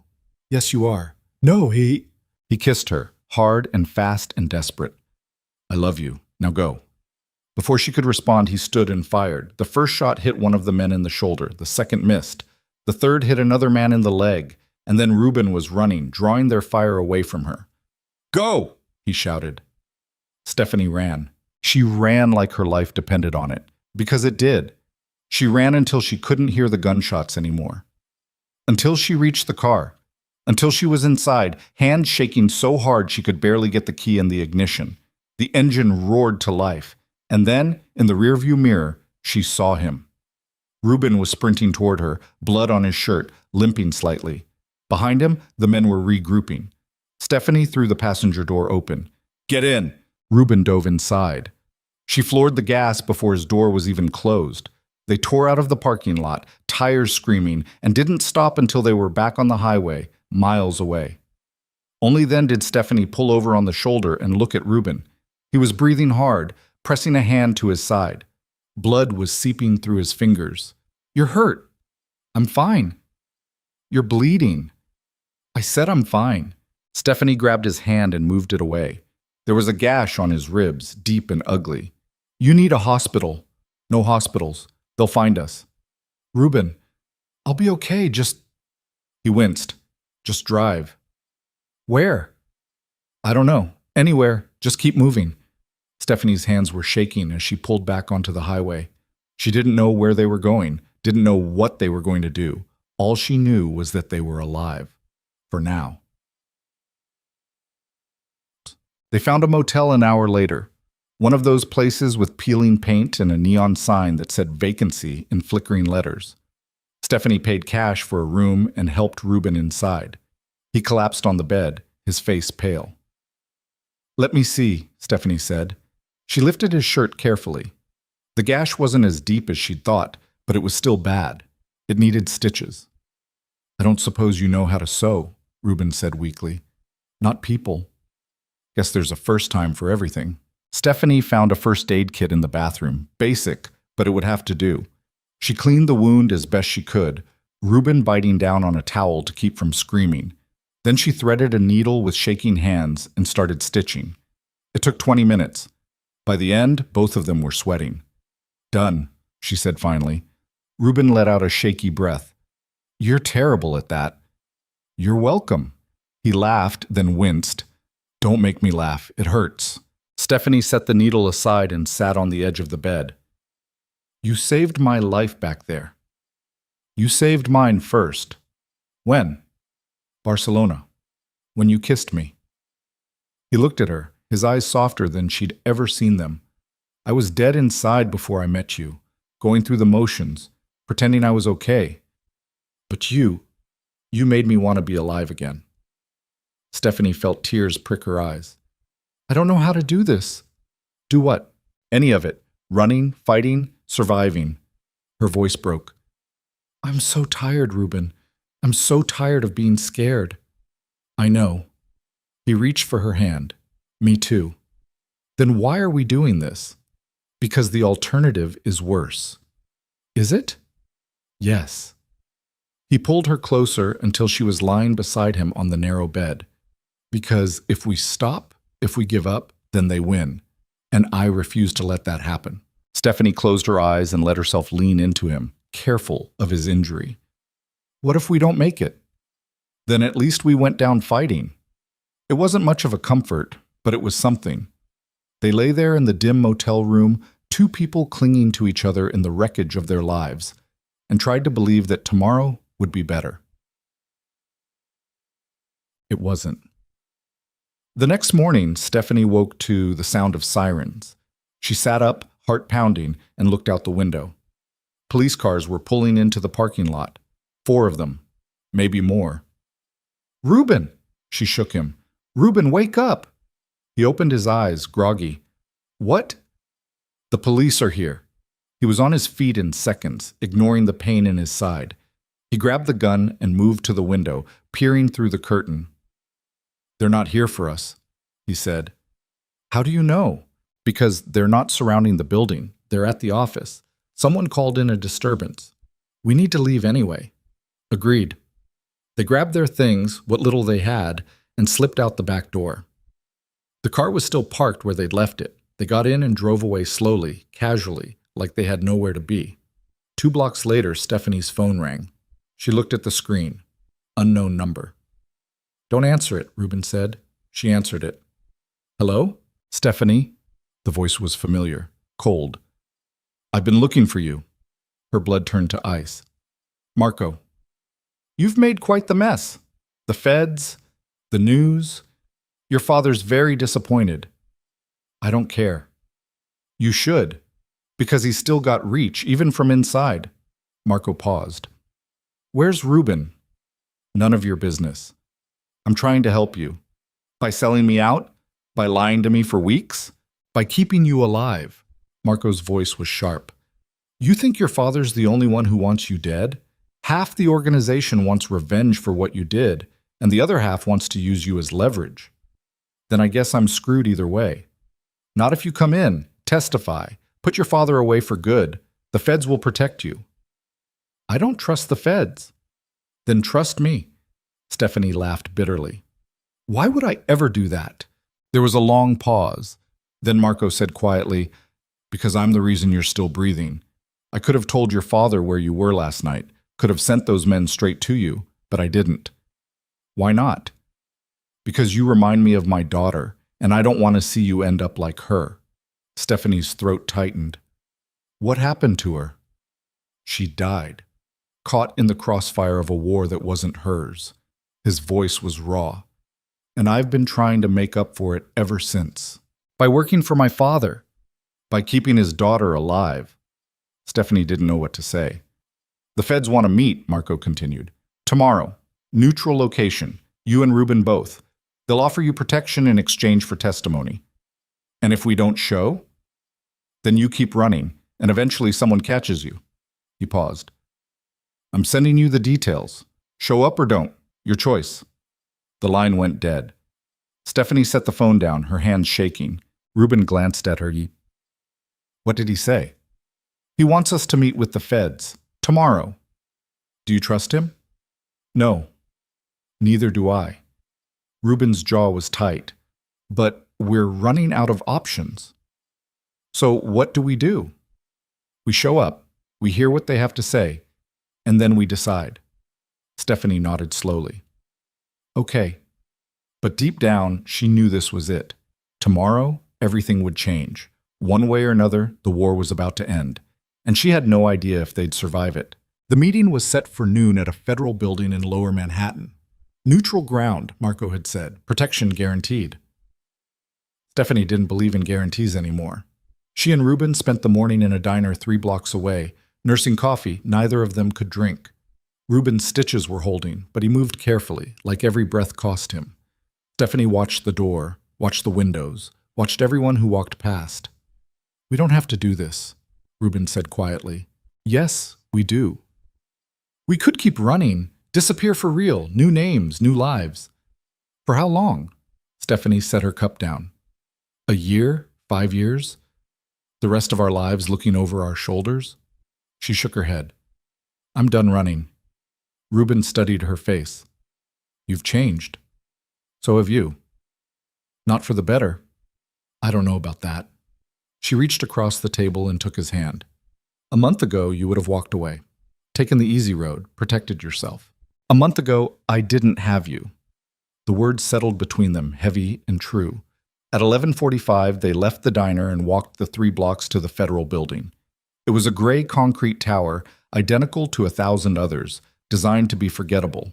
Security was tight, metal detectors, armed guards, cameras everywhere. Marco was waiting in the lobby. He looked older than Stephanie remembered, tired. His suit was rumpled, and there were dark circles under his eyes. When he saw them, something that might have been relief crossed his face. You came, he said. You sound surprised, Stephanie replied. I am. Marco gestured toward the elevators. They're waiting upstairs, 6th floor. Who's they? FBI, Organized Crime Task Force, a prosecutor from the Southern District. He paused. And your brother? Stephanie's breath caught. Luca's here? He's been cooperating, gave a statement yesterday. Kid's tougher than he looks. Stephanie felt something crack open in her chest. Relief, fear, love, all of it at once. They took the elevator to the 6th floor. The hallway was lined with conference rooms, all glass and sterile white walls. Marco led them to the one at the end. Inside, 4 people were waiting. 3 of them were strangers, 2 men in suits, 1 woman with glasses and a laptop. FBI, probably. The prosecutor. And sitting at the far end of the table, looking small and out of place, was Luca. He looked up when Stephanie entered. For a moment, neither of them moved. Then Luca stood and crossed the room, pulling her into a hug so tight she couldn't breathe. I thought you were dead, he whispered. I'm okay. I'm okay. Stephanie held him, her eyes burning. Are you? Yeah, I'm good. He pulled back and looked at Ruben. You kept her safe. She kept herself safe, Ruben said. I just tried not to slow her down. One of the men in suits cleared his throat. Ms. Varelli, Mr. DeCastro, I'm Special Agent Chen. This is Agent Morrison and Assistant U.S. Attorney Wallace. He gestured to the empty chairs. Please, sit. They sat. Luca stayed close to Stefani, like he was afraid she'd disappear if he let go. Agent Chen folded his hands on the table. Let me be direct. We have enough evidence to prosecute both your fathers and most of their upper-level associates. The files you provided, combined with testimony from other witnesses, paint a very clear picture of racketeering, money laundering, conspiracy to commit murder, and about a dozen other federal crimes. Good, Stephanie said flatly. Lock them up. We intend to, but we need your cooperation to make the case airtight. Chen looked at her, then at Ruben. Both of you. Your testimony would corroborate the documents. Show the jury the human cost of what these organizations do. And in exchange, Rubin asked, witness protection, new identities, relocation, financial support to help you start over. Wallace, the prosecutor, spoke for the first time. Her voice was crisp, efficient.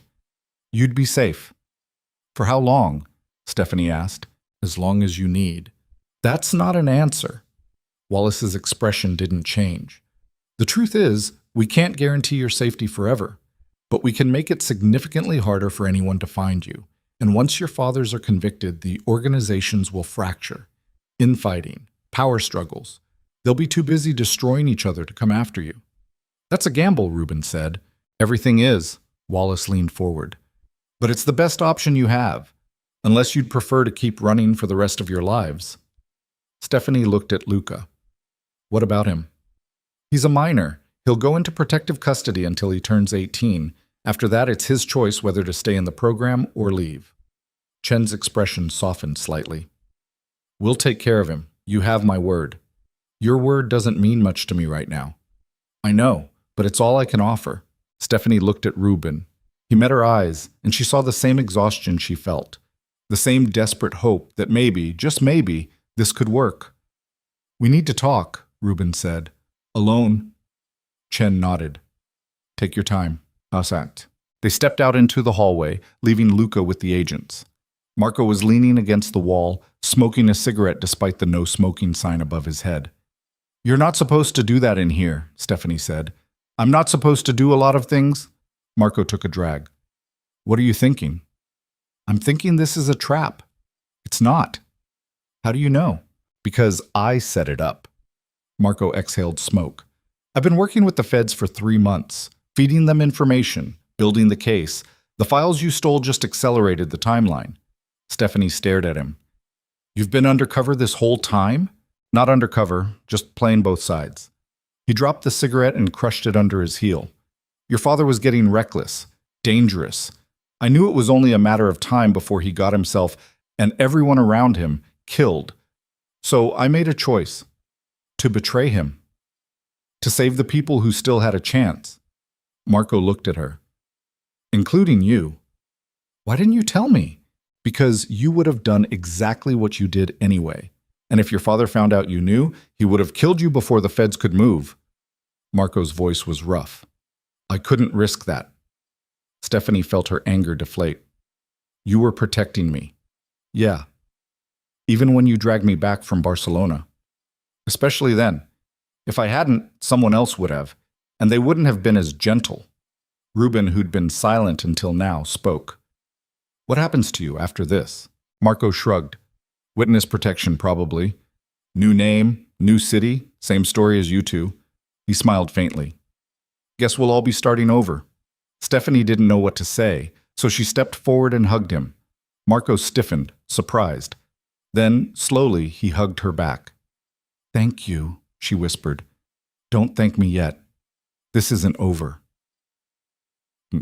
They went back into the conference room. We'll testify, Stephanie said. Both of us. Chen nodded. Good. We'll need you to give formal statements today. Depositions will follow. The trial is set to begin in 6 weeks. 6 weeks? Rubin frowned. That's fast. Your fathers waived their right to a speedy trial. They're trying to delay, hoping evidence gets lost or witnesses disappear. We're not giving them that chance. Wallace pulled out a stack of documents. You'll be kept in a safe house until the trial. Separate from each other, for security reasons. No, Stephanie said immediately. Wallace looked up. Excuse me? I said no. We stay together. Ms. Varelli, standard protocol. I don't care about protocol. We stay together or we don't testify. Wallace's jaw tightened. She looked at Chen, who sighed and nodded. Fine, Wallace said. But you follow our rules. No contact with anyone outside the program. No phones, no internet, no exceptions. Agreed. And if either of you compromises the operation, you're out. No second chances. Understood. Wallace gathered the documents. Then let's get started. Marching.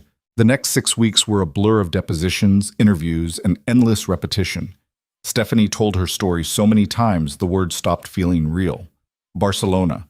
the wedding, the files, the escape. Every detail scrutinized, cross-examined, picked apart. Rubin went through the same process. Sometimes they were questioned together, sometimes separately, always under the watchful eyes of agents who treated them like assets, not people. The safe house was in New Jersey, a two-bedroom apartment in a nondescript complex surrounded by chain-link fences and security cameras. It was clean, functional, and utterly soulless. But it was theirs. At night, when the agents left and the world went quiet, Stephanie and Rubin would sit on the couch and just exist. Sometimes they talked, sometimes they didn't. Sometimes Rubin would play old movies on the TV, black and white films from the 40s and 50s, and Stephanie would fall asleep with her head on his shoulder. It wasn't much, but it was enough. One night, 3 weeks into their confinement, Stephanie woke from a nightmare gasping for air. Rubin was beside her instantly, pulling her into his arms. "It's okay. You're safe. I dream my father found us. She couldn't finish. He didn't. He won't. You don't know that." "Yes, I do." Rubin's voice was steady. "Because I won't let him, and neither will you." Stephanie closed her eyes and let herself believe it. The trial began on a cold morning in February. The courthouse was a fortress. Barricades, snipers on the roof, armed marshals everywhere. Stephanie and Rubin were brought in through a side entrance, flanked by agents, and ushered into a private room to wait. Luca was already there. He'd grown taller in the last 6 weeks, his face leaner, older. But when he saw Stefani, he smiled. "You ready?" he asked. "No." "Me neither." They sat together, not speaking, until Agent Chen came to get them. Time to go. The courtroom was massive, rows of wooden benches, a high ceiling, an American flag hanging behind the judge's bench, and at the defense table, flanked by lawyers in expensive suits, sat Adriano Varelli and Antonio de Castro. Stephanie's father looked thinner, grayer, but his eyes were the same, cold, calculating, utterly devoid of remorse. When he saw her, he didn't react, didn't smile, didn't frown, just stared like she was a problem he was still trying to solve. Rubin's father was worse. He glared at Rubin with open hatred, his hands clenched into fists on the table. The judge, a stern woman in her 60s, called the court to order. The prosecution gave their opening statement, then the defense, and then, finally, Wallace called her first witness. The United States calls Stefani Varelli to the stand. Stephanie stood. Her legs were shaking, but she forced them to move. She walked to the witness stand, placed her hand on the Bible, though she didn't believe in what it represented, and swore to tell the truth. The courtroom was silent. Wallace approached. "Ms. Varelli, can you state your relationship to the defendant, Adriano Varelli?" "He's my father." "And can you describe in your own words the events that led you to cooperate with this investigation?" Stephanie took a breath. Then she started talking. She told them everything.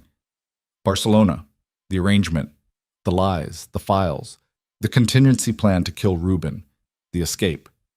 She told them about the wedding that never happened, about climbing out a window in a torn dress, about running until her feet bled.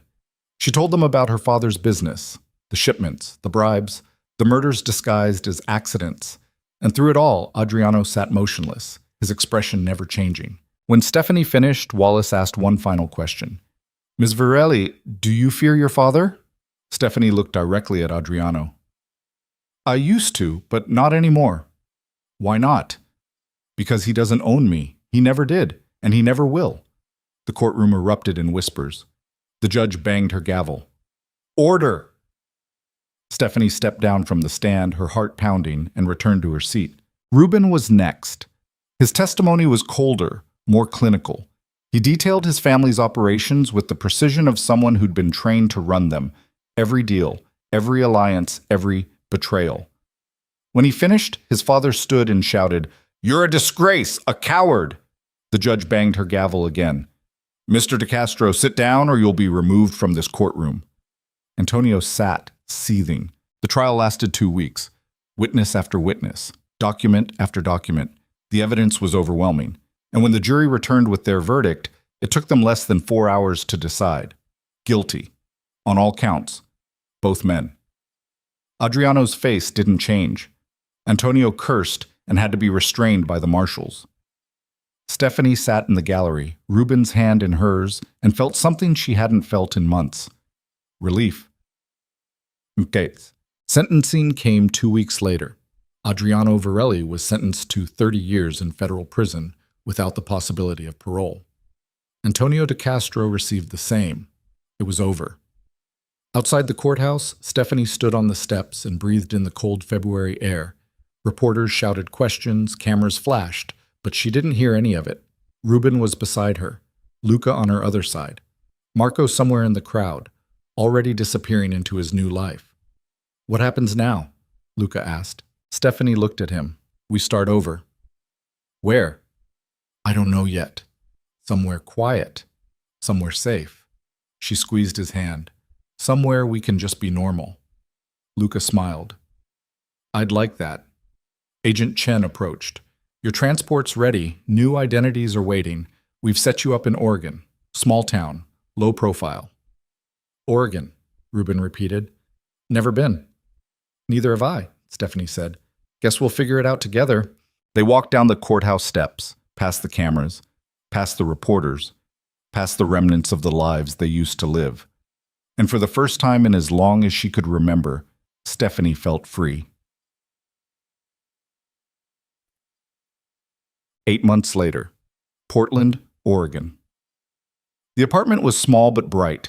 2 bedrooms, a kitchen with a window that overlooked the street, furniture they'd picked out themselves from a second-hand store. Stephanie stood at the counter, making coffee, watching the rain streak down the glass. It rained a lot in Portland. She liked it. Ruben came up behind her, wrapping his arms around her waist. His scar had healed into a thin white line on his ribs. Some mornings she traced it with her fingers, a reminder of how close they'd come to losing everything. "Morning," he murmured into her hair. "Morning. Sleep okay?" "Better than usual." He kissed the side of her neck. "Good." Luca shuffled into the kitchen, still half asleep, and grabbed a bowl for cereal. He was starting his senior year of high school in a few weeks. He'd made friends, joined the soccer team, started talking about college. He was healing. They all were. "I've got a shift at the bookstore later," Stephanie said. "You?" "Meeting with the contractor. They're finalizing the lease for the space downtown." Ruben had started a consulting firm, legitimate, above board, nothing like the business he'd left behind. It was small, it was slow, but it was his. "You nervous?" she asked. "Terrified." "Good. That means it matters." He smiled. "Yeah." They finished breakfast together, the 3 of them, in the quiet morning light. No security, no guards, no one watching. Just a normal family, or as close to normal as they'd ever get. Later that afternoon, Stephanie walked to the bookstore where she worked. It was a small shop tucked between a coffee roaster and a vintage clothing store. The owner, a woman in her 60s named Diane, didn't ask questions about Stephanie's past, just gave her a job and let her be. Stephanie was shelving books in the fiction section when the bell above the door chimed. She looked up. A man walked in, tall, dark coat, familiar in a way that made her stomach drop. For a split second, she thought it was one of her father's men. Then the man turned and she saw it was just a customer, a stranger. She exhaled slowly and went back to shelving. But the fear lingered. It always did. Some nights she still dreamed of her father, of the wedding, of running until her lungs gave out. Some nights Ruben woke up screaming, convinced his family had found them. But those nights were getting fewer, farther apart. And in between, there was life. Real, messy, ordinary life. That evening, Stephanie and Ruben cooked dinners together. Pasta with marinara sauce, nothing fancy. Luca set the table. They ate and talked about nothing important. School, work, the rain. After dinner, Luca went to his room to finish homework. Stephanie and Ruben sat on the couch, a blanket thrown over their legs, watching the city lights flicker through the window. "Do you ever regret it?" Ruben asked quietly. "Which part?" "All of it. Testifying, running, starting over." Stephanie thought about it. About the life she'd left behind, the money, the status, the carefully constructed lie of safety. No, she said, I don't. Even knowing what it cost? Especially knowing that? She turned to look at him. We lost everything, but we found something better. What's that? Each other, and the choice to decide who we want to be. She took his hand. I'd make the same choice again, every time. Reuben pulled her closer, resting his chin on top of her head. Me too. They sat like that for a long time, wrapped in each other and the quiet certainty that they'd survived. Not unscathed, not unchanged, but alive. 2 years later, the house was small, a craftsman bungalow on a tree-lined street in the suburbs of Portland. It had a porch, a yard, room for a garden Stephanie was trying, and mostly failing, to cultivate. It was theirs. Luca had left for college the year before, University of Washington, studying engineering. He called every Sunday, sometimes more. Stephanie worked at a nonprofit now, helping victims of organized crime find resources and rebuild their lives.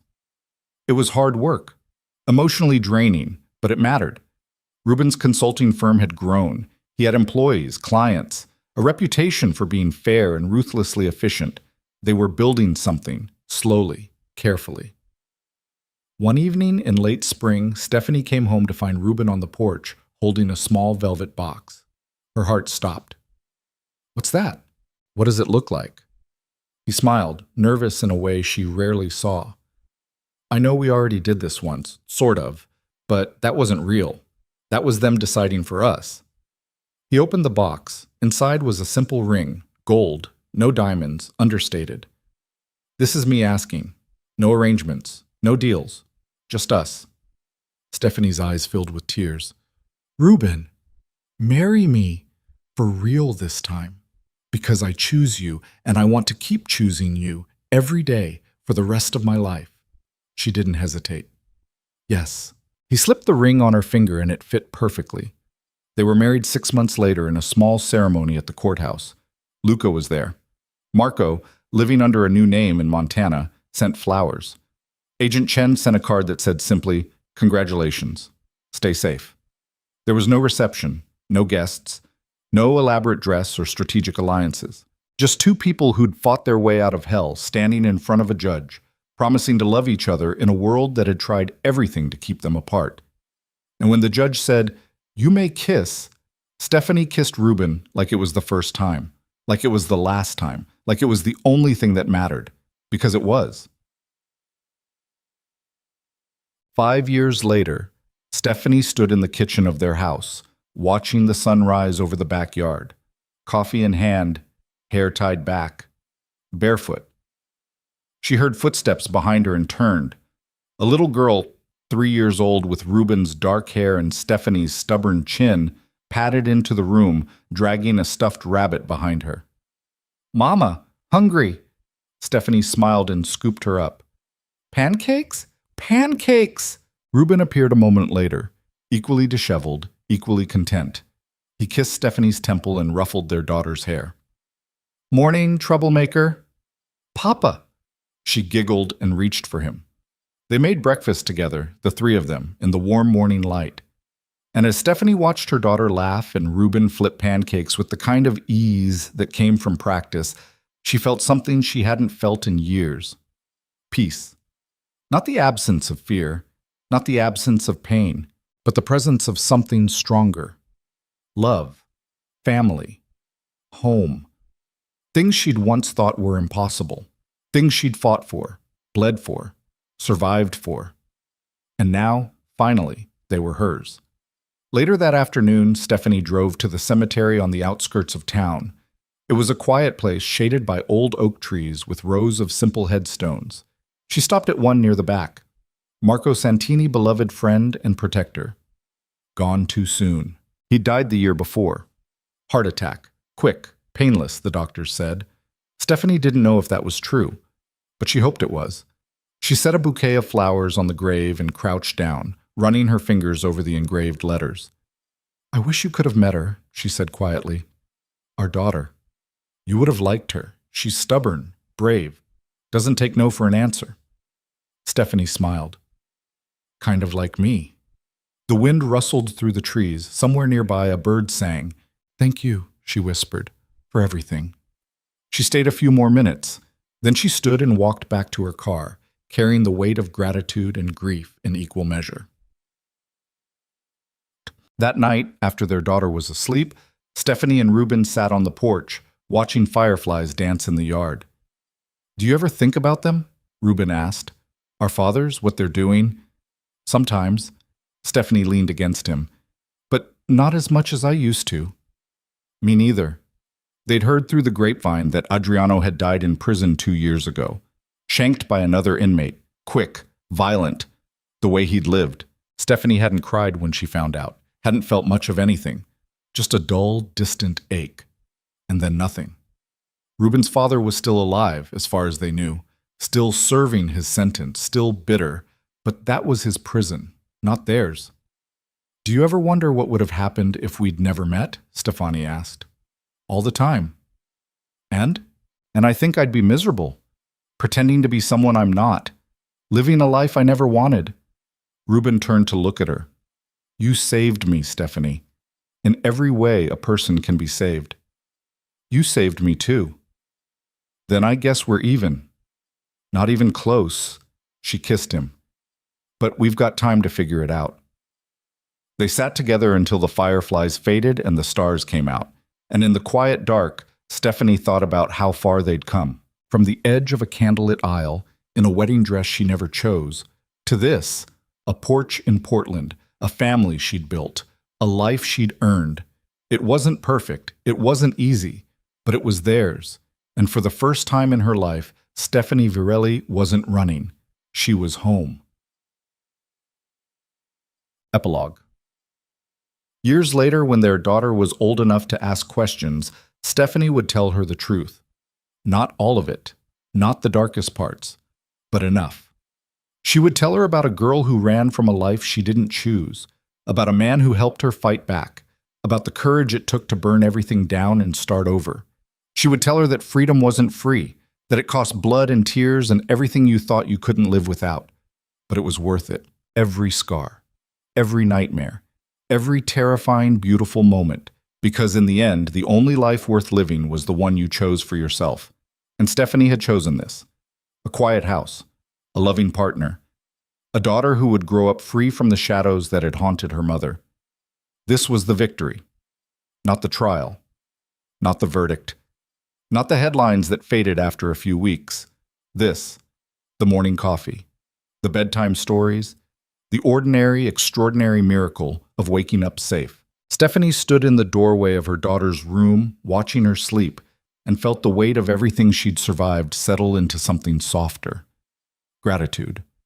For Ruben, who'd stood beside her when running would have been easier. For Luca, who'd forgiven her for the chaos she'd brought into his life. For Marco, who'd protected her even when she didn't know she needed it. For every choice that had led her here. She turned off the light and walked back down the hall, where Ruben was waiting. She asleep? He asked. Finally. He pulled her close, and they stood there in the quiet house, wrapped in each other, and the life they'd built from the ashes of the old one. Outside, the world kept turning. People kept fighting. Empires kept rising and falling. But inside, in this small house on a tree-lined street, there was only peace. And Stephanie Virelli, once a prisoner of her father's empire, once a bride in a wedding she never wanted, was finally, completely, irrevocably free.